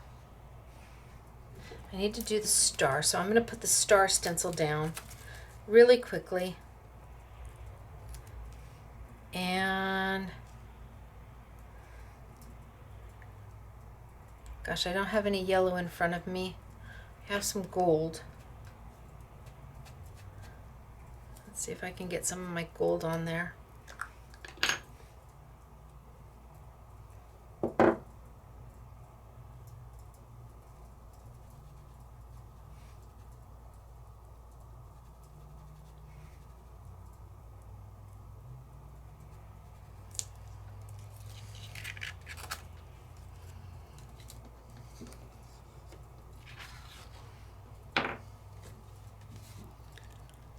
Okay, there's a lot of noise going on around it. So let's get rid of that noise so we can focus on just what we need to see.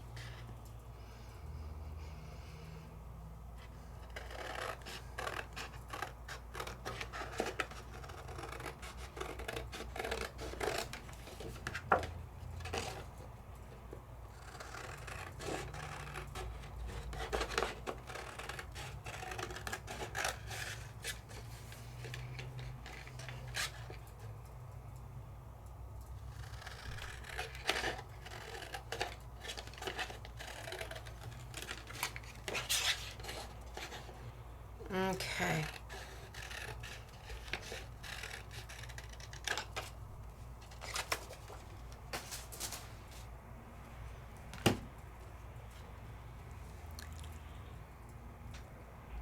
It can be as simple as that.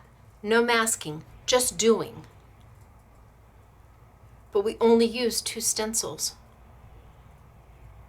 Let's go in and do it again. I'm not going to use these because I want to clean them. So I'm just going to use a new set. I would clean these before I would go again, just so my colors don't blend into each other. I don't want my pinks and my blues becoming another shade of purple. So I'm going to put those over there, and I'm going to use another set. Let's grab another sheet of paper.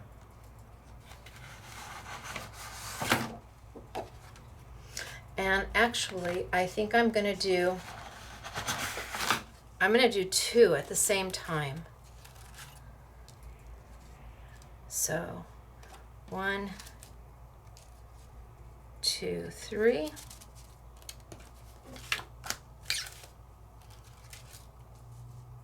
And then 1,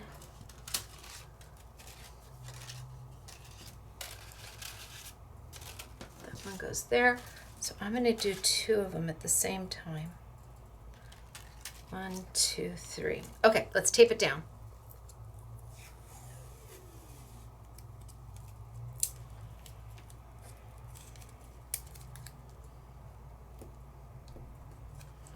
1.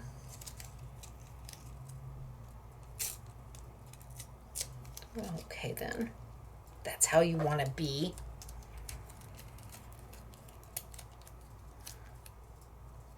2. And then on my other sheet, I'll do the exact same one.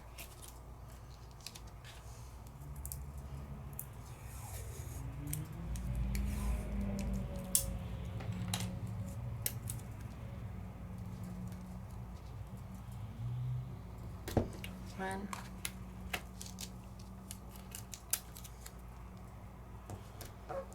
2. 3 and 4. Okay, so I'm going to do 2. We're going to do 2 of them at the same time. And I'm just going to go back and forth between the 2 of them. I'm going to use the same colors I just used on the first one, and then I'm going to change the colors up on the second one. So I'm going to start with my purple. And let's get my purple in there. So I'm going to get a nice light purple going.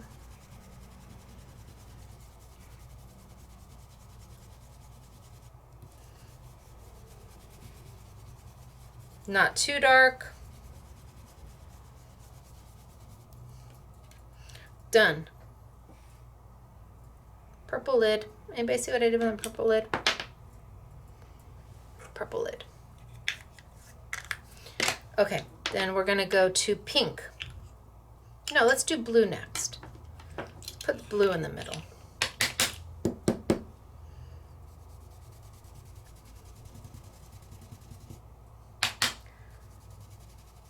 Nice light coat of blue.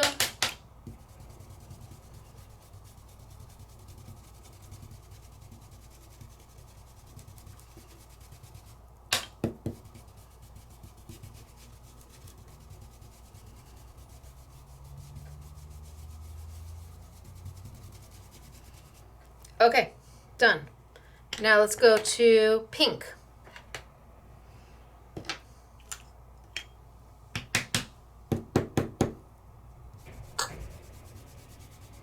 Nice light coat of pink.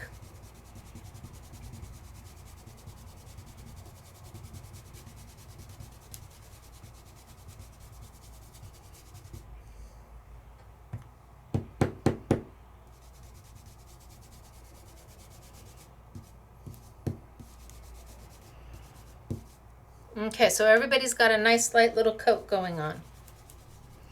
Not too heavy, not too much. It's going to let us add that darker color when we come back to our second layer. So there's one. Now I'm going to scoot on over and I'm going to change up my colors. And instead of doing pink and purple and blue, kind of an aqua, I'm going to move it to a navy and a red and a green. So now I'm going to bring in navy, red, and green and use those as opposed to the 3 colors, the pink and the purple and the aqua. So blue, let's start with my navy.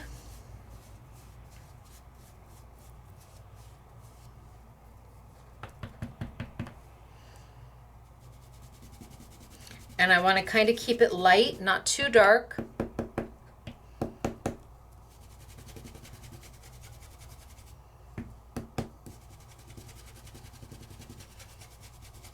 Because I'm going to do a second coat, remember. I want a contrast between the 2 stencils that I'm going to lay down for him. And I'm just going to run some navy kind of all over.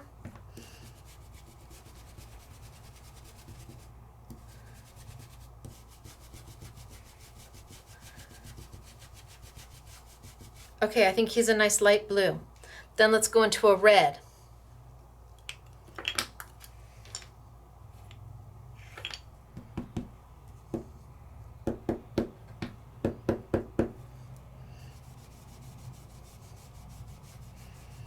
And a nice red.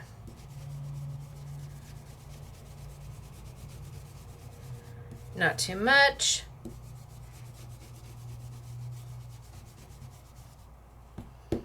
I don't want it too dark.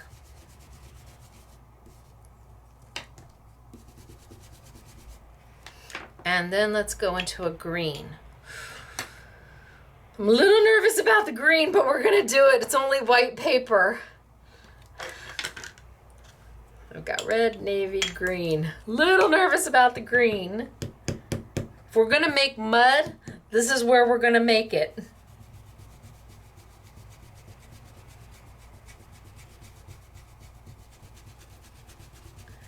But no guts,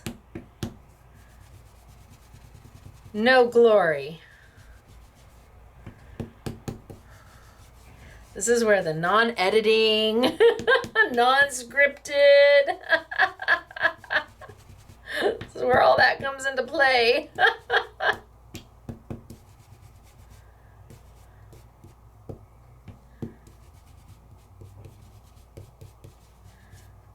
Okay. So there we are. Let's see what we've got.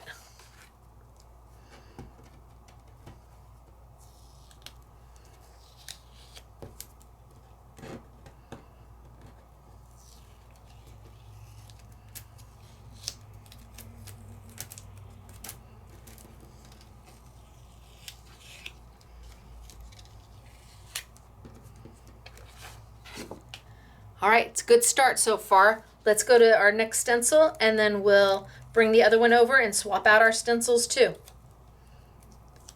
So there's stencil number 1 for that color. And let's bring over stencil number 2 for this color. And my little arrow is there. And I'm gonna line it on up. And I know I've got the right stencil because it's going to mask off everything we just did.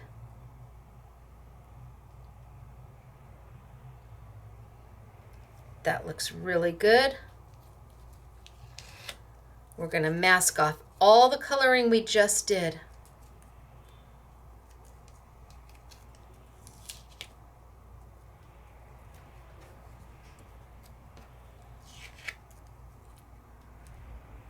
Lay down our washi tape.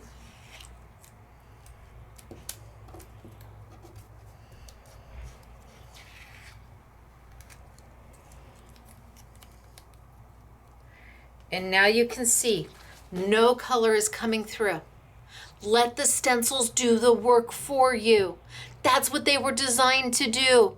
They were designed to make you look like a rock star with very little work.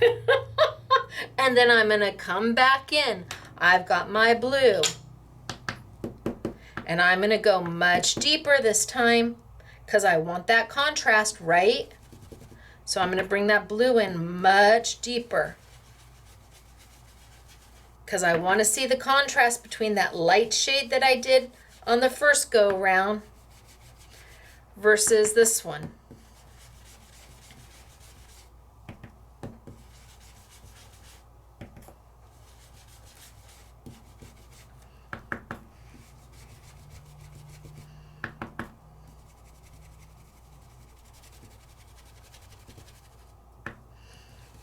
Everywhere's got to be blue.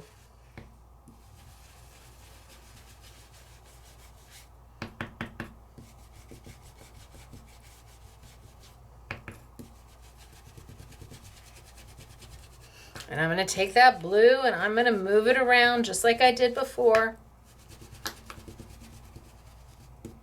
Let's give a little blue here and a little blue there. I'll come back in and blend later. But look at how dark I've got this blue. Look at how saturated that color is because I keep layering it on top and on top and on top. Look at how saturated he is. That's going to be a strong contrast from what I have originally put down because I went light with the blue. Now let's go into the red. Not green, red. And same thing. I'm going to go heavy with that red.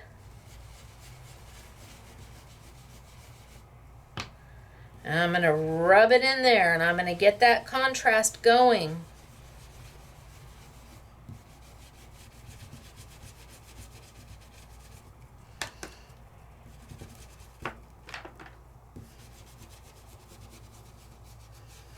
And I'm going to add a little red everywhere. But I really want to make sure he's good and sharp. If I get a little blue or a little red into my blue, I can come back and blend it out. I want him to be good and sharp.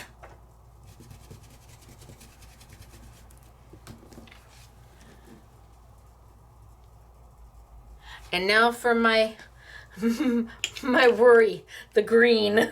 Bomp, bomp, bomp. Green is good. That's for you, Polly. Green is good. All right, let's get some green in here. Oh, if it's gonna make mud, it's gonna be with the green. But you don't know till you try.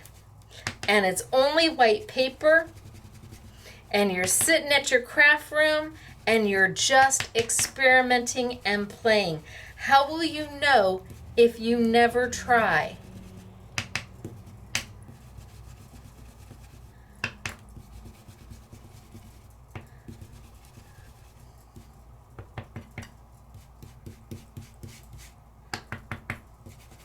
I want that green really saturated.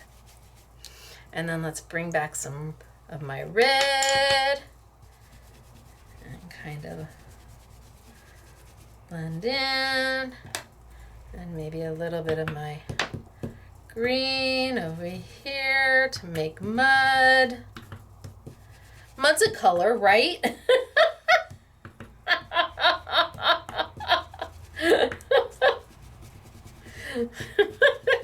I've seen many houses here in Santa Clarita that are kind of color of mud. I think mine might even be included in that.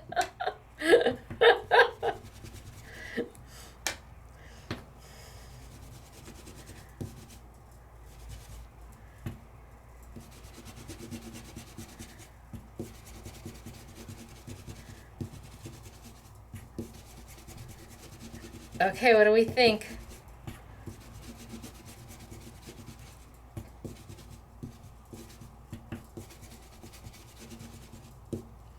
Before I take it off, I'm going to do the other one.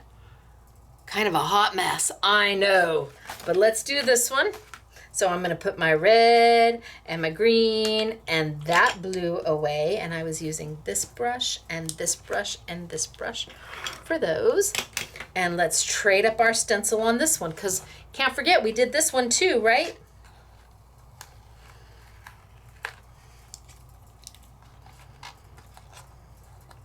Oh, I think I'm going to leave it on just in case I decide to come back and use the stencil. So let's peel it off with it.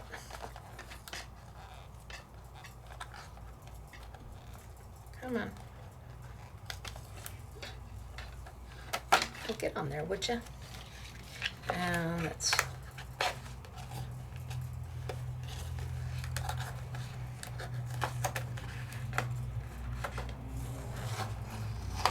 There we go. Okay, so I'm going to leave this one with it. And let's bring over my second stencil. So here we are on this one.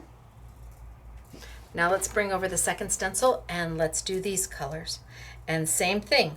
It's going to mask. You know you've got your stencil lined up right when you can't see any of the colors that you just did.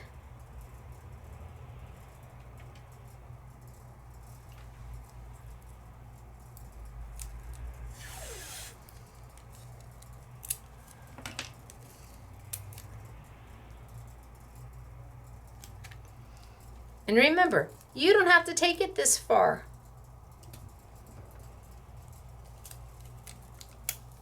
But if you can, if you have the option to do more, at least you know you have the option to do more, right?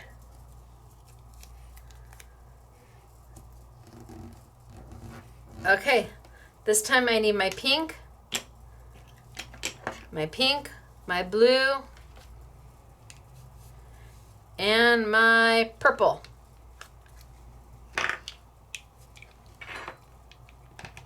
And my purple was the first one I did over here.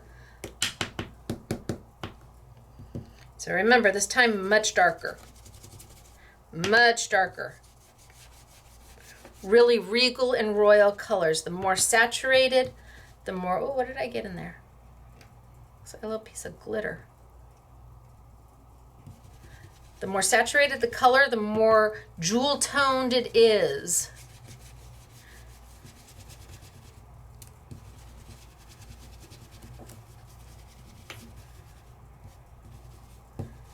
Okay, a little bit of purple everywhere.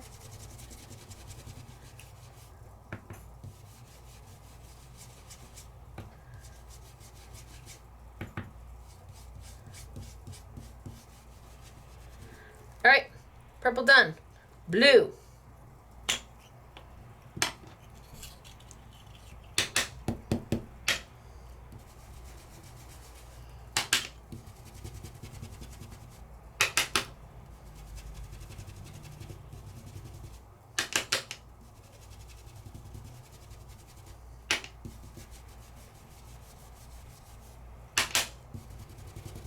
And I'm just going for it.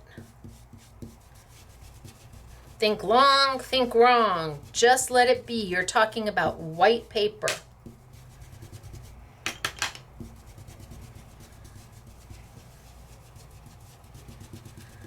A little bit of blue everywhere. If I got a little blue in my purple, I can blend them out.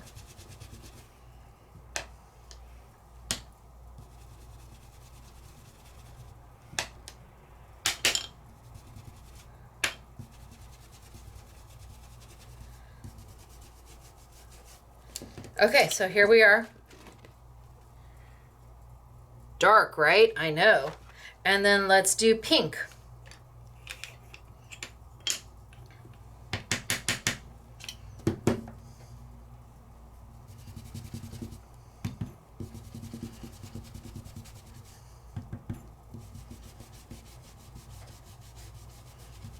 And let's just get them in there.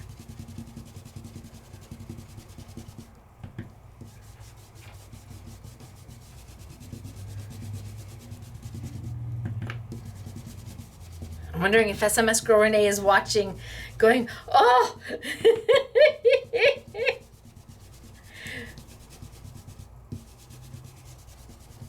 I am just not the girl. If I don't have to sit there and mask everything off, I'm not going to.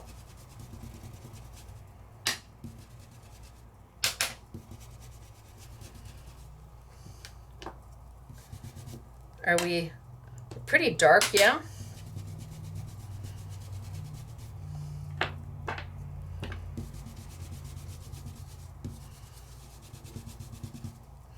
Okay, let's take a look at this one. And then we'll take a look at the other. And then we'll move to that third stencil.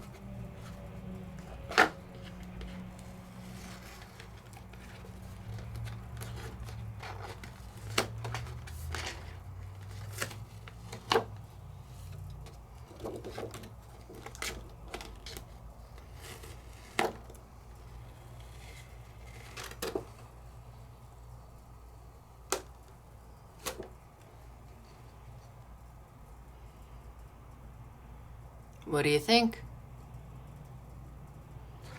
But we're not done. Okay, so this goes with this one. And let's pull this one over and see what we've got here. Now I'm thinking these aren't dark enough. Shall we look? Oh, no, I guess they're dark enough. So let's pull it off. And let's pull it off.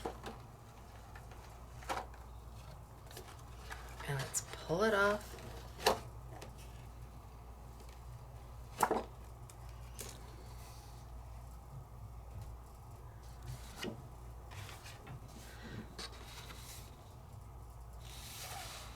So now it's a matter of which one you like more.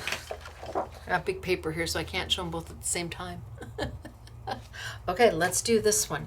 Now it's time to bring in that third stencil. And what does this stencil do? It covers up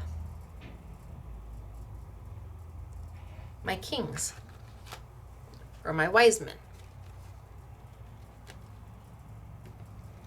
Covers them up in their entirety. Why is that important?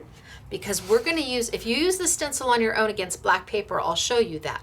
But we're going to use this stencil in conjunction with,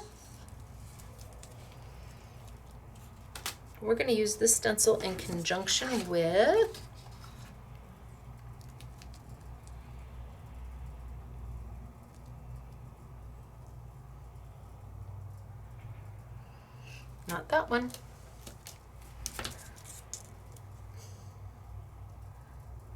This one.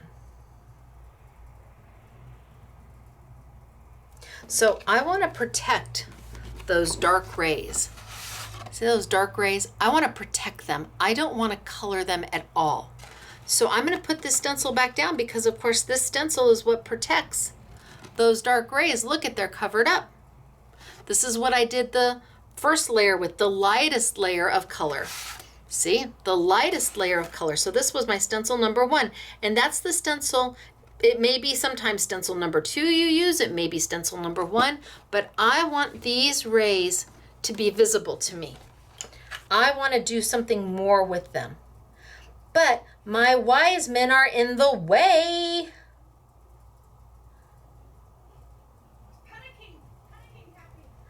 Oh, Claire is panicking. She's panicking. I don't know why Claire is panicking. I'm going to have to find out. I just heard her. I don't know. Did you guys hear that?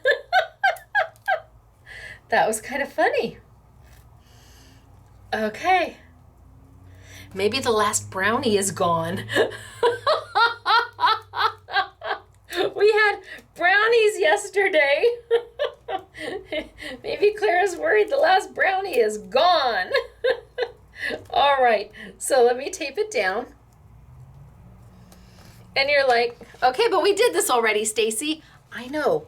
This time we're going to take our 3 kings and we're going to tape it right on top of that other stencil. All that's going to leave us to color is the openings of the rays. Just the openings of the rays. We're not going to accidentally get any color into our wise men. Why? Because we've covered them up. So all I can do is the rays. Now, if you had the other stencil down, it would be the opposite rays that you're going to be coloring. Okay, there's only 3 stencils here, you guys. You can't, it's only 3 stencils. I can already feel the live chat going, wait, what? You only have 3 stencils. Oh, I'm out. All right, well, oh, I can't throw that away. That's my good. Let's see.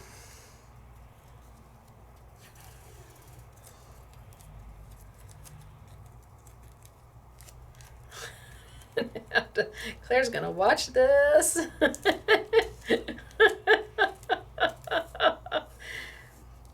I think you all should have to post for a chance to be a winner. Claire, what were you panicking? Don't be a panic. There's more brownies. Yeah, I think for you to have a chance to be a winner chicken dinner this time, you have to post a comment to Claire. Claire, what were you panicky about?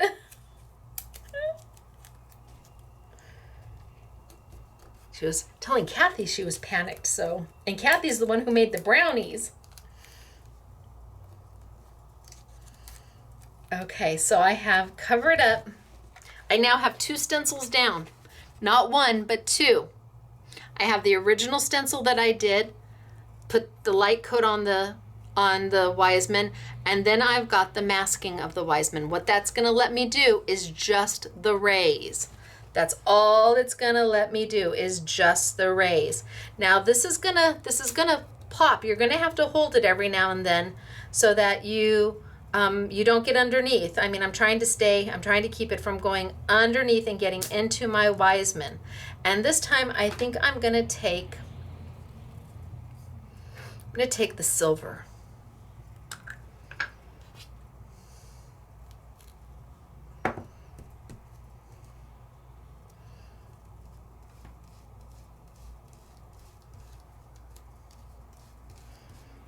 And I'm going to put silver.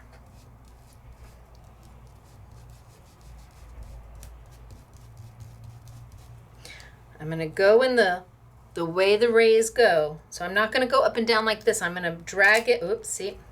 Drag it in the way that the rays go. I want to be careful around my Wiseman and just kind of hold them in place. But I want to get silver on all of those rays. Boy, I didn't do a very, I'm going to tape the whole thing down. I think for him, I'm going to tape the whole thing down. And that way, I don't have to worry as much.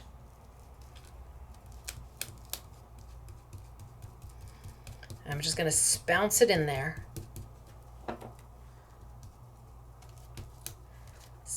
Bounce it in there. It's a foam sponge brush, easy to use, and you're just going to bounce it in there.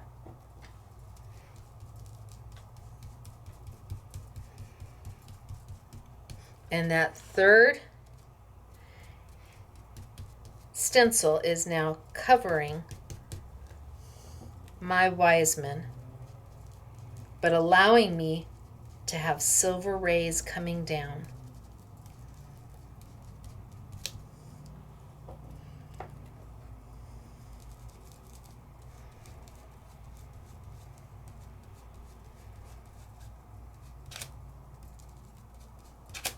Stop. So bounce it down.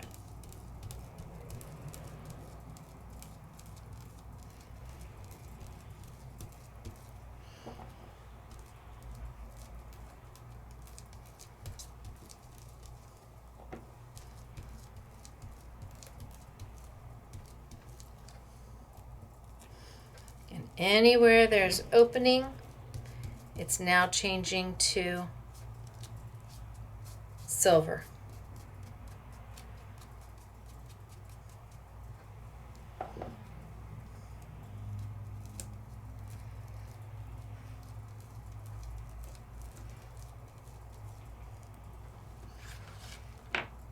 That looks pretty silver to me. How about you?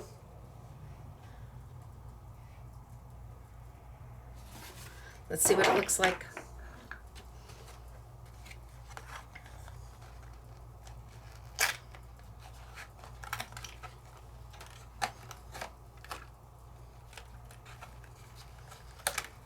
So there's my Wiseman stencil.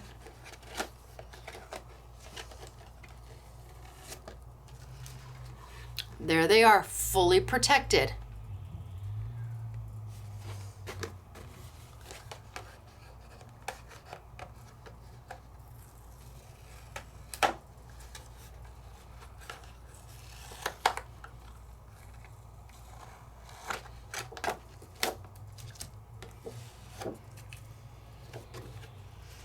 And let's cut them out.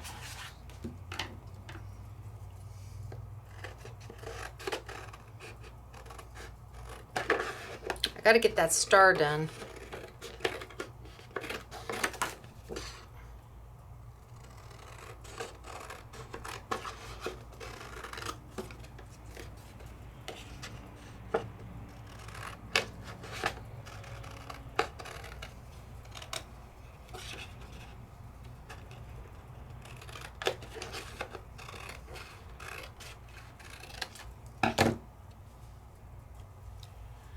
Now I've got silver rays coming down.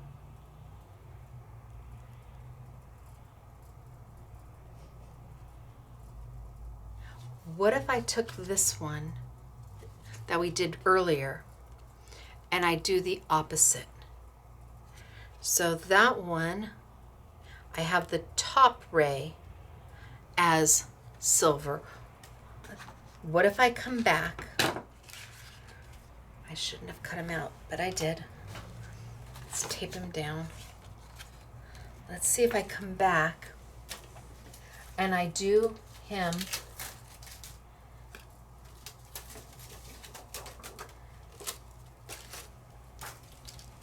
in maybe a gold. So now my top ray, I'm gonna save my top ray because now I'm doing the other stencil.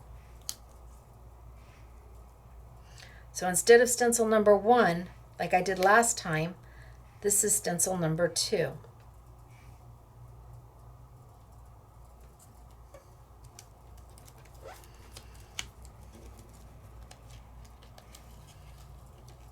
And I'm going to tape him. Oh, I just moved him. Oh, this is going to be hard, but that's okay. You can do this, Stacy, right?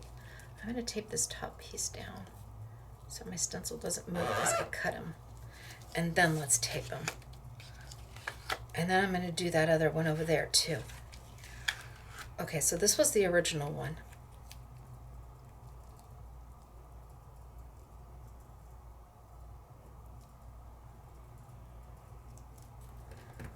Okay, down. I'm going to tape all the way, all of them, so that I know they stay down.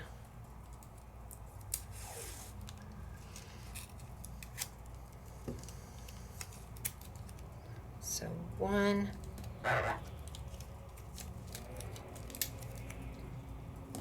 2, 3. So in this one, my top ray is in the silver. This time I have covered my top ray, so it's going to be masked off.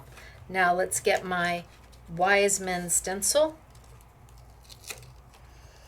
and let's put it over the top.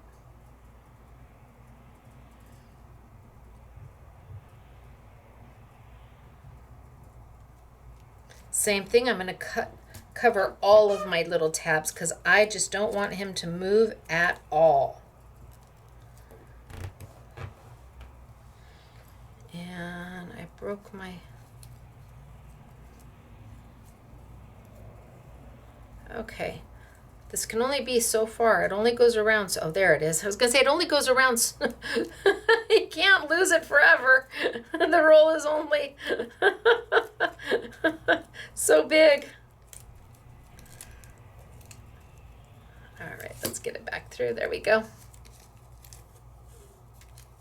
And let's tape him all the way down in hopes that he doesn't move. And then let's bounce. So now I've got 2 stencils down, not 1, but 2, because I want just those rays available for me to color.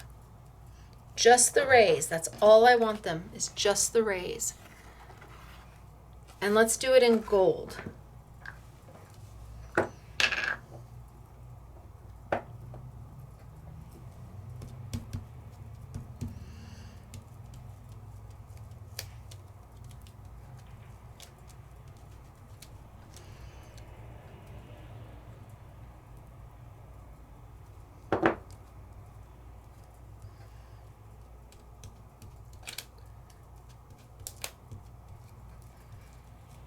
Bounce, bounce, bounce.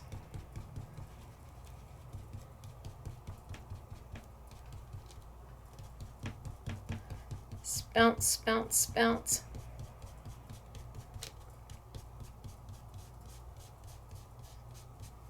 I need more gold.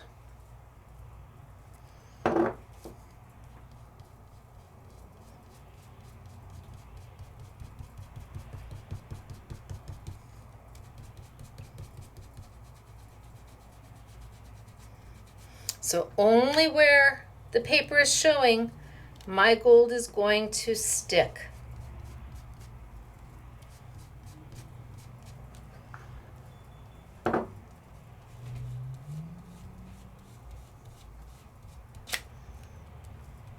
Bounce, bounce, bounce.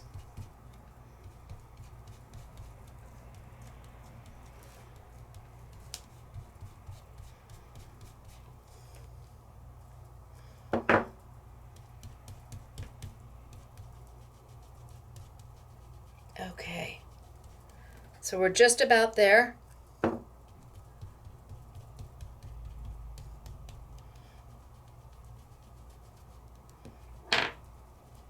And the wax is letting me get in all the little nooks and crannies. and it's not drying up too fast, which is important.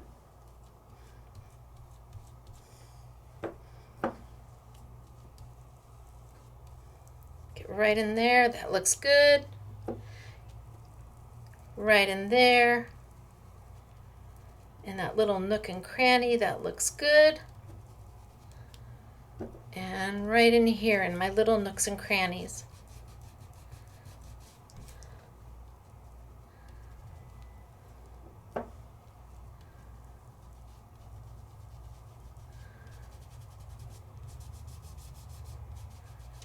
Okay, should we see what we got? Kind of looks like a hot mess. And how do you get it off? You're going to have to wipe the wax off. Let's see. If I don't like it, I can come back in and add more. But remember, you've got 2 stencils going, not 1, 2.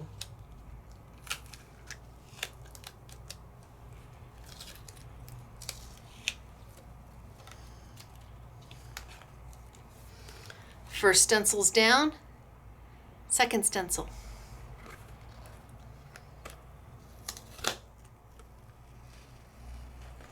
Oh my gosh. Second stencil's down.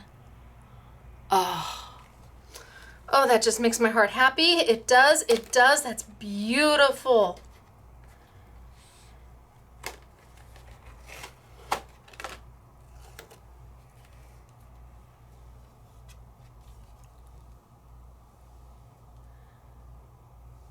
You need this guy to be able to do this.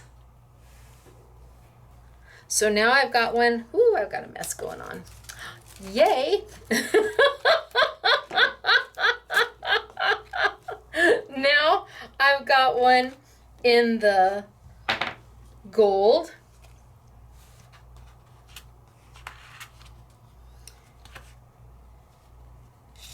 I've got one in a silver, but I still have this last one here to do. Oh, I don't want to lose those. They're so pretty. I still have this last one here to do. So let me find my guys.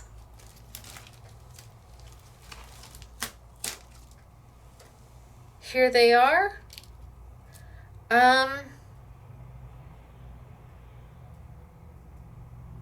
I think I'm gonna do the darker rays and not the lighter rays. So I have to find which stencil is going to cover up the lighter of the 2 rays.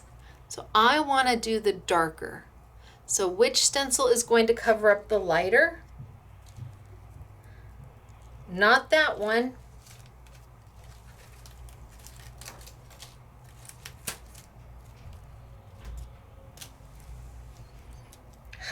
This one. I want to mask off those lighter rays because I want to cover them up. I want to add something more to them.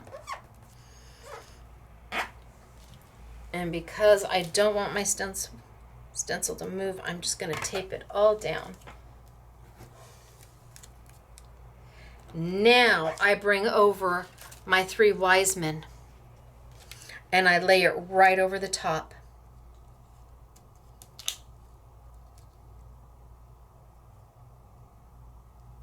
And I'm going to tape them down too.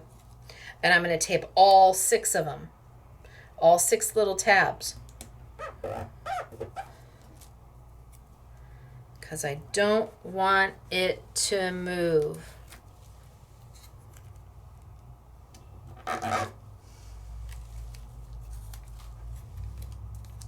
So now I'm playing with, oh, that just looks like it's off. Now I'm playing with 2 stencils.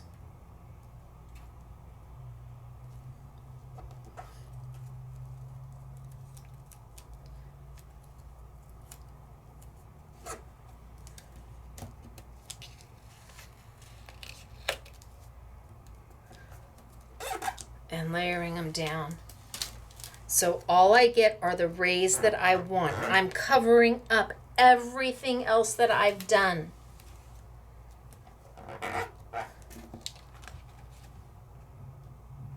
No, he looks like he's off. Let's undo him.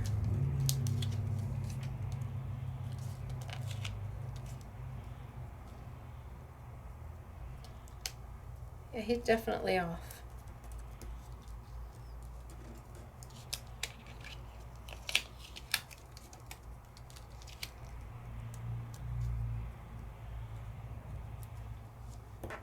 There we go. All right, and this time, instead of taking a silver or a gold luster wax, so I've got 2 stencils down there. This stencil, the first stencil, is covering up the lighter rays. The second stencil is covering up my 3 wise men. And instead of using a gold or a silver luster wax, I'm going to pull out their mystical. The mystical luster wax is an unusual type of wax. It has this interference to it. So maybe that's a good way for you to see. So it's not really that color. It's almost transparent, but it has that purpley to it.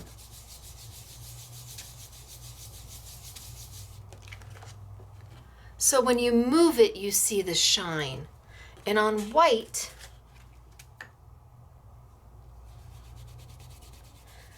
so look at how transparent it is on white. It looks like it's kind of a peachy, pinky orange in here. But when you put it on white, you see the purple coming through, but you don't see the actual color of the wax. So a big difference between putting it on black and putting it on white. White, it's going to give you that pop of color only in the reflective. Only when you move it are you going to see that pop of color. So let's dig into it.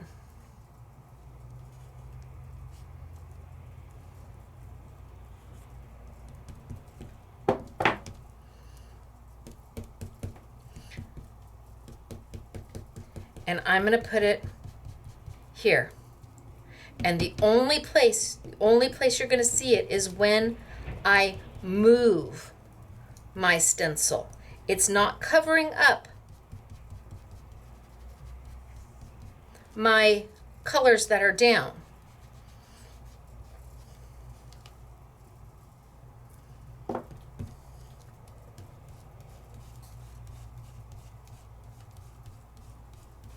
So it's not changing the color of my rays, it's keeping them the same.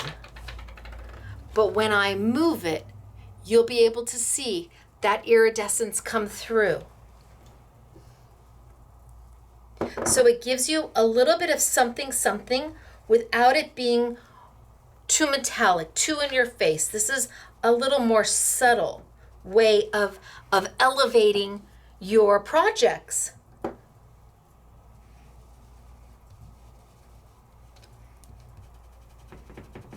And because I've got both stencils down, it's masking off. Now I could have put this on my wise men and had their robes have this iridescence to them. How pretty would that have been? You've got the stencils to do it. Instead of using ink, I always put ink down first, especially on white paper, because that way the luster wax has a better opportunity. You know, on white paper, it's kind of hard to cover that white all the way. It's just like painting white walls. If you're changing your walls to a beautiful shade of blue or a beautiful shade of burgundy or red or green, and they were white to begin with, usually it takes a few more coats. That's the same with paper. So you think I've got enough on there? I won't know until I pull it off, but I guess I can always go back on and put more if I don't think I have enough.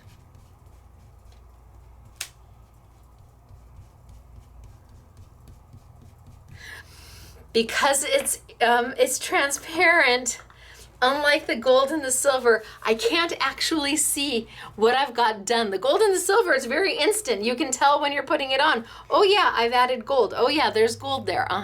But with the with the mystical, it's a little harder. All right. So I've got stencil number 1, which is my Wiseman stencil.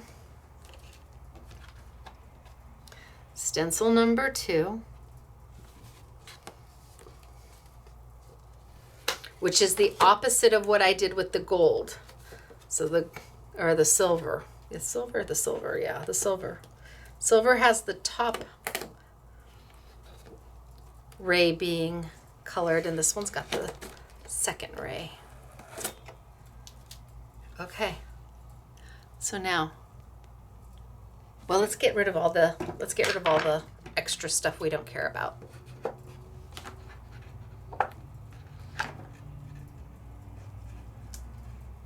Off you go.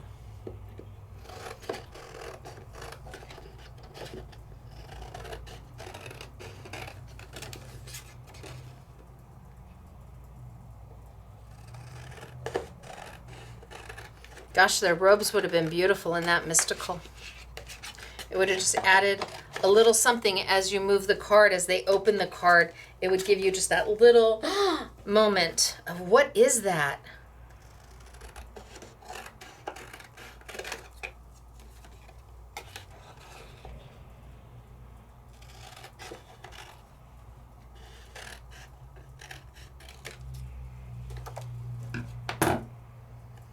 Okay.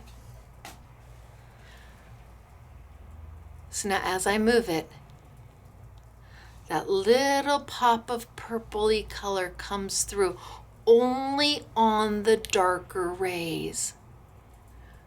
Only on the darker rays do you see it. Giving it a little iridescence without it being too much. But then we did it in the gold. But then we did it in the silver.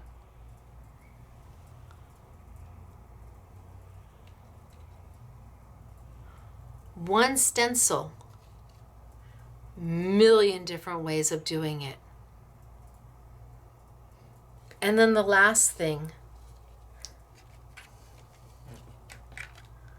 let's just grab a piece of black, and let's grab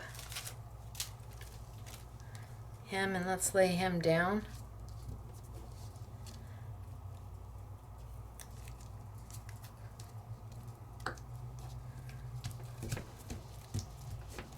And one more. Oh, and this one's in silver, so we'll use silver on him and maybe mystical on them. Okay, so this is just on black paper.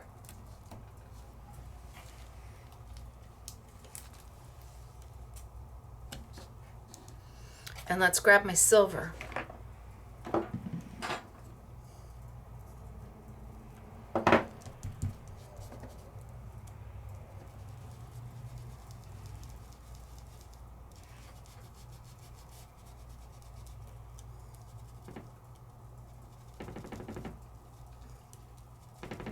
Oh, what's that moving? Huh. We haven't had a noise like that. I don't know what that noise is. So I'm just putting silver on black paper with the silhouette.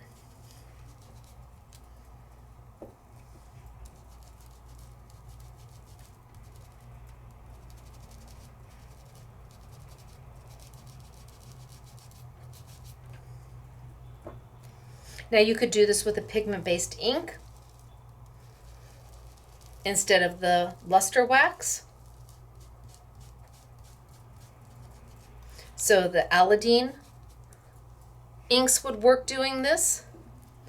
I would definitely sponge it down with a dauber I would not use a blending brush with a pigment-based ink.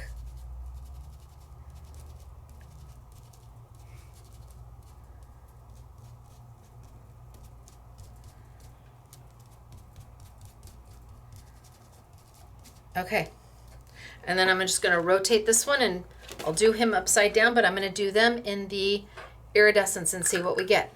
It may not look good. It may be fabulous. I don't know, or should it? No. Yeah, well, Okay, we'll do it in the mystical. I might not like it. What if I don't like it? Well,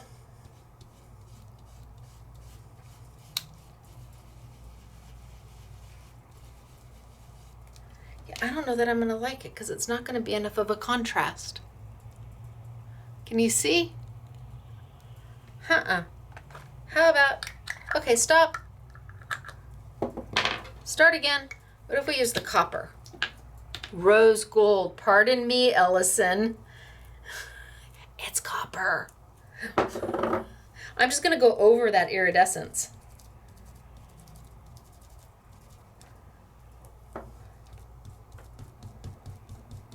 Hopefully I can bounce right over it.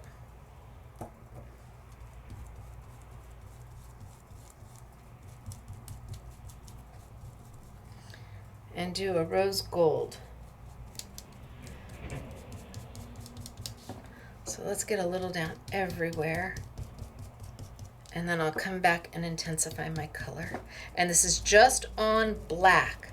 What if you need something and time is ticking? What if you started with these and your idea was to make 50 of them and the last 10, well, maybe not so much. Unless you send the same Christmas card to the same household, nobody's going to know if they're slightly different. They should be slightly different.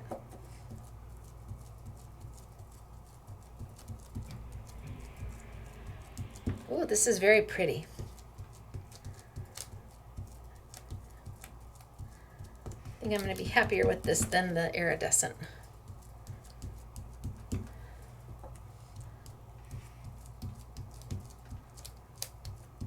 So did you see how I just went over the purple? I just went over that iridescent. If I didn't like this and I wanted to go over it with the silver, I would just go over it with the silver.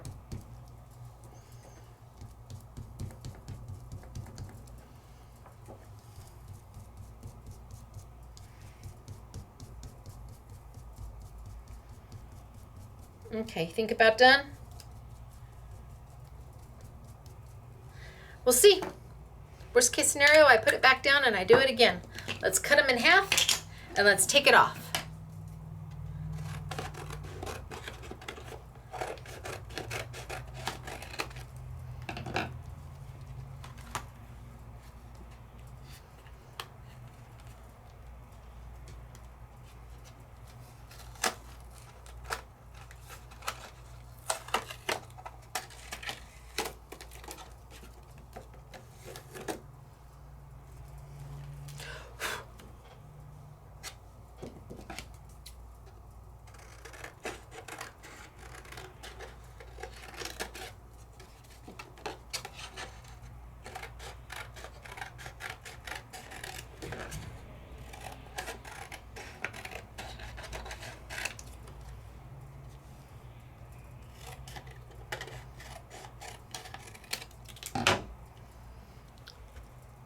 Silver,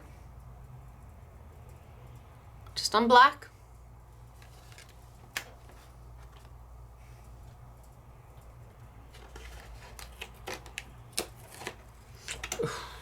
So pretty. I got a little purple underneath it. That's okay. Copper, rose gold. Now that wax is going to last you about a lifetime. It goes a super long way. And because it's a true wax-based product, it doesn't dry out.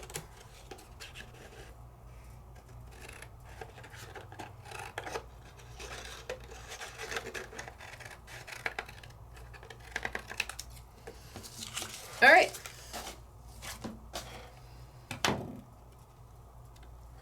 Silver or copper? Rose gold. Which one do you like better? You don't have to choose. You can do some of them this way, some of them this way, some of them in the gold. Do a combination of all of them, and your Christmas cards, put a sentiment. I've got a great sentiment down there. Put a little mat right here and a sentiment, and you are done. But that's not where we started. Oh no, no, no, no. We started oodles way, way back here, where I talked to you about cutting out the paper to save it because we are so limited, and how Find It Trading has an amazing price on their nesting dies. So if you don't have a set or two of nesting dies, they have an amazing value. And look at how you save your paper by doing that. Nobody's ever gonna know what's behind there. Nobody's ever gonna know what's behind door number 1. Nobody's gonna see that there's a hole behind there. I promise you. And then mat it down to your card. So we started way back here. Just doing very simple. I used 2 colors of ink and a layering stencil for $9.99. And just using 2 colors of ink, I was able to achieve all those different shades and all those different colors. And then we took it a little bit further, where we added the luster wax in the gold and the silver. Is it dry? Of course it's dry. It doesn't take that long to dry. Really doesn't. In fact, these are probably close to being dry. But it adds that little pop of something. And when you pair it with the mirror paper from Hunky Dory, it really is a standout. It absolutely is. And then we kind of went a little to the, we really started to get into things where we were playing with the Three Kings stencils, the Wise Men stencils, and depending on how you like it done. I have one here that I was playing with. Is it just plain?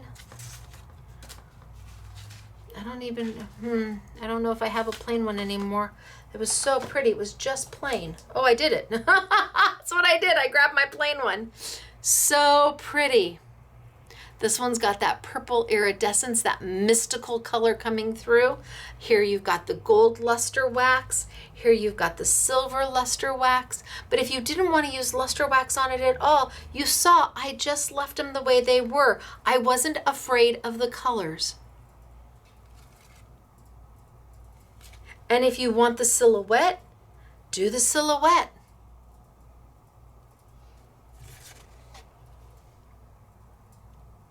Mat this up. Ooh, let's see. I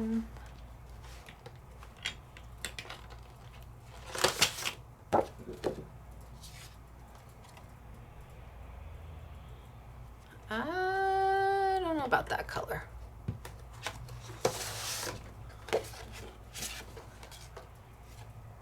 Oh, but I bet I can make that one really pretty. Mat it up, get a couple sheets to mat with. Ooh, I wonder if that would look good. That on that.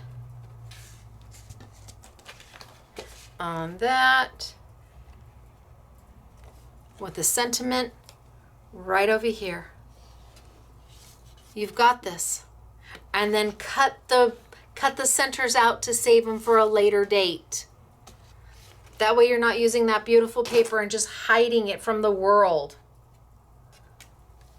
So these were fun. They are simple. They may not look simple, that I get. They may look a little more complicated, but that's what you want. You want something that's easy to do, that makes you look amazing. And with the layering stencils, the stencils do all of the work. And you take it where it is you want it to go. How much definition, how much detail do you want to do? Do you just want to use inks? Again, I could have come in and I could have done their robes in the luster wax and added gold or silver or a rose gold or the mystical elements just to their robes and left the rays the way they are. Options are aplenty, but now you know why this stencil is so important. It is what allows you to do the rays in different colors when you pair it up. When you pair it up with either one of the first two stencils. It covers up your Wiseman and lets you do the rays. I could have done silver, gold, silver, gold, silver, gold. I just would have put down this one first, and then I would have changed the back stencil out to the other. And then it would have hidden one set of rays and showed the other set of rays. Options are aplenty. When I design the stencils, I'm trying to think of how I can give you the absolute most for your $9.99. So pretty. Really, they're just beautiful. All right, so we did a lot today. It wasn't hard. It wasn't intimidating. It's not scary. I used white paper and black paper. I used 6 inks in total. For 6 inks, 5 inks in total. No, 6. I used 6 inks in total. That's all I did. I used some blending brushes and some luster wax. Nothing more than that. That was it to achieve fabulous. All right, let me show you what's on sale. So I grabbed a bunch of the Find It Trading, and I found it at Find It Remco. Said he's got all these shipped out to me. So actually they could be here this morning. So these are some of his layering stencils. They are so inexpensive for under $10, under $9. And most of these will go with an A2 size card. Like this one, you're gonna use this size down. Some of the hearts, the points are a little long. Maybe you'll use the 3rd or 4th one. But if you don't have this is my favorite, because it's just a great stencil. If you don't, or a die, if you don't have nesting dies and you'd like to start a small collection, I'm telling you, his are just phenomenally priced, incredibly priced. So we've got that. All of the sentiments that we're using today, at least I think the majority of them, came from the brand new Versus set. And the Versus set has on it, we've got, oh my gosh, I'm going to read them from the cards because they're blurry here. But giving opens the way for receiving. That is my favorite one. And then we've got a vertical one, which Claire really, really likes. But I'll read them from the cards. Then I've got 2 sets of the Hunky Dory paper. I've got the mirror card, and this is their Mirror Mega Mix. And you get 50 sheets. 2 sheets of 25 colors. We are limited, and please don't be mad if we sell out. I buy what I can get, and I can only buy what they have. So I do my best, and I'm not gonna not show it to you because we don't have a lot of it. Maybe you can find it at another retailer, and we support that if you shop at another retailer. We're all about keeping this industry going, and that means sharing. I've got the luster wax from Sizzix on sale. We're going to do an I Want It All for all 4, and that's going to be at an amazing value on the bundle. And then we'll do open stock if you just want one color. Absolutely. Maybe you already have the rose gold and now you want that beautiful mystical. Absolutely. It'll be on sale. Your biggest value will be on the bundle.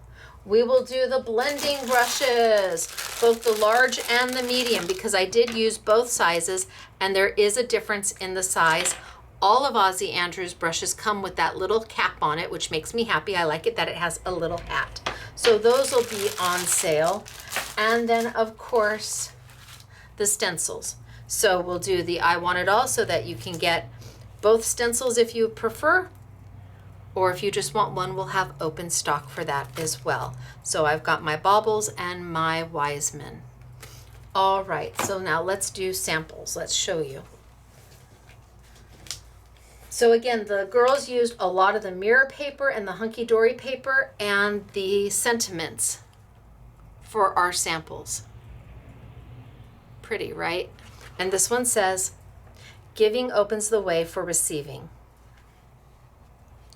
Isn't that beautiful? And then we have the 3 kings done in blacks and grays. SMS Girl Renee did this one, and she masked off each and every little bit, but it looks great, huh? Here we have another, giving opens the way for receiving, a little more traditional colors. Then we have our 3 kings, or our wise men.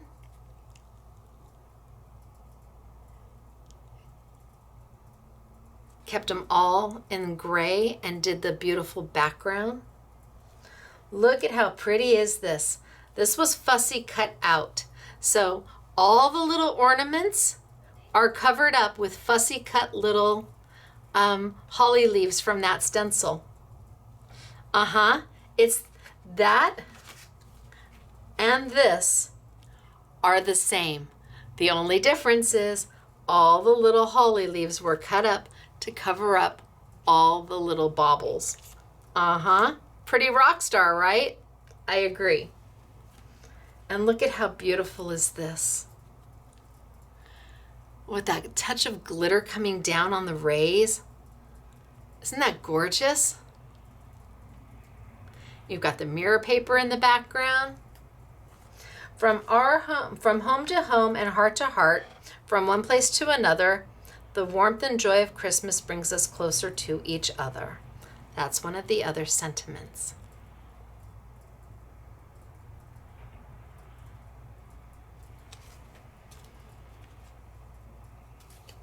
Three wise men, 3 kings.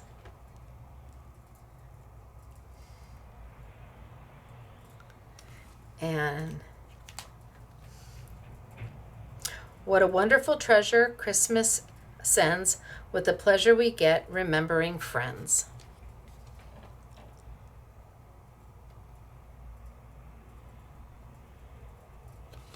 Okay, and then we come here. So, from home to home and heart to heart, from one place to another, the warmth and joy of Christmas brings us closer to each other. That's the stencil. Look how watercolory it looks. Isn't that beautiful? Ooh. And a 3 kings. Just inked. Simple. Easy. Done.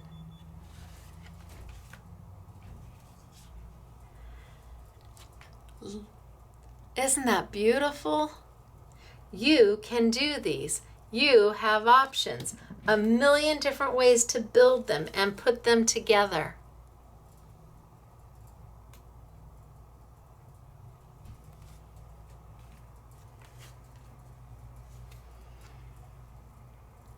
Isn't that beautiful? And look at this. Oh my gosh. Amazing. Amazing.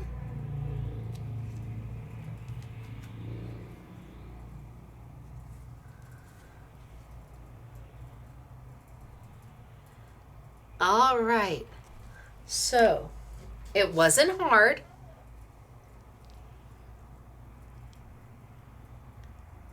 Easy peasy, mac and cheesy. Use inks that you've got. White paper, black paper. The hunky-dory if you want to mat it, but then cut out the centers and save it. Because it's hard to come by. It is. Okay, so where are you going to find all of these great products? First off, thanks for staying with me today. It's a little long, I know that. But the stencils just have so many different wonderful ways to work with them, and you can get so many different looks from the same stencil, just depending on the colors you use or the layering or what mixed or medium you use. If you throw in some luster wax or some glitter, it's all up to you. So thanks for hanging with me. But okay, so the verses, Christmas sentiments for 2022. Those are exclusive here to Scrapbooking Made Simple. The stencils are simply defined kaleidoscope stencils, so those are also exclusively here at Scrapbooking Made Simple. But the luster wax from Sizzix you may find at a local retailer, absolutely. The hunky-dory paper you may be able to find at some other places. It's kind of hard to come by, and they're a one-and-done company, so when they sell out, it's gone. Absolutely gone. The Find It trading, I believe the dies landed today. So if you need inexpensive nesting dies, even if nothing else caught your fancy, but you need some inexpensive nesting dies, I don't know that you can get much cheaper for an amazing quality product than Find It trading on those nesting dies.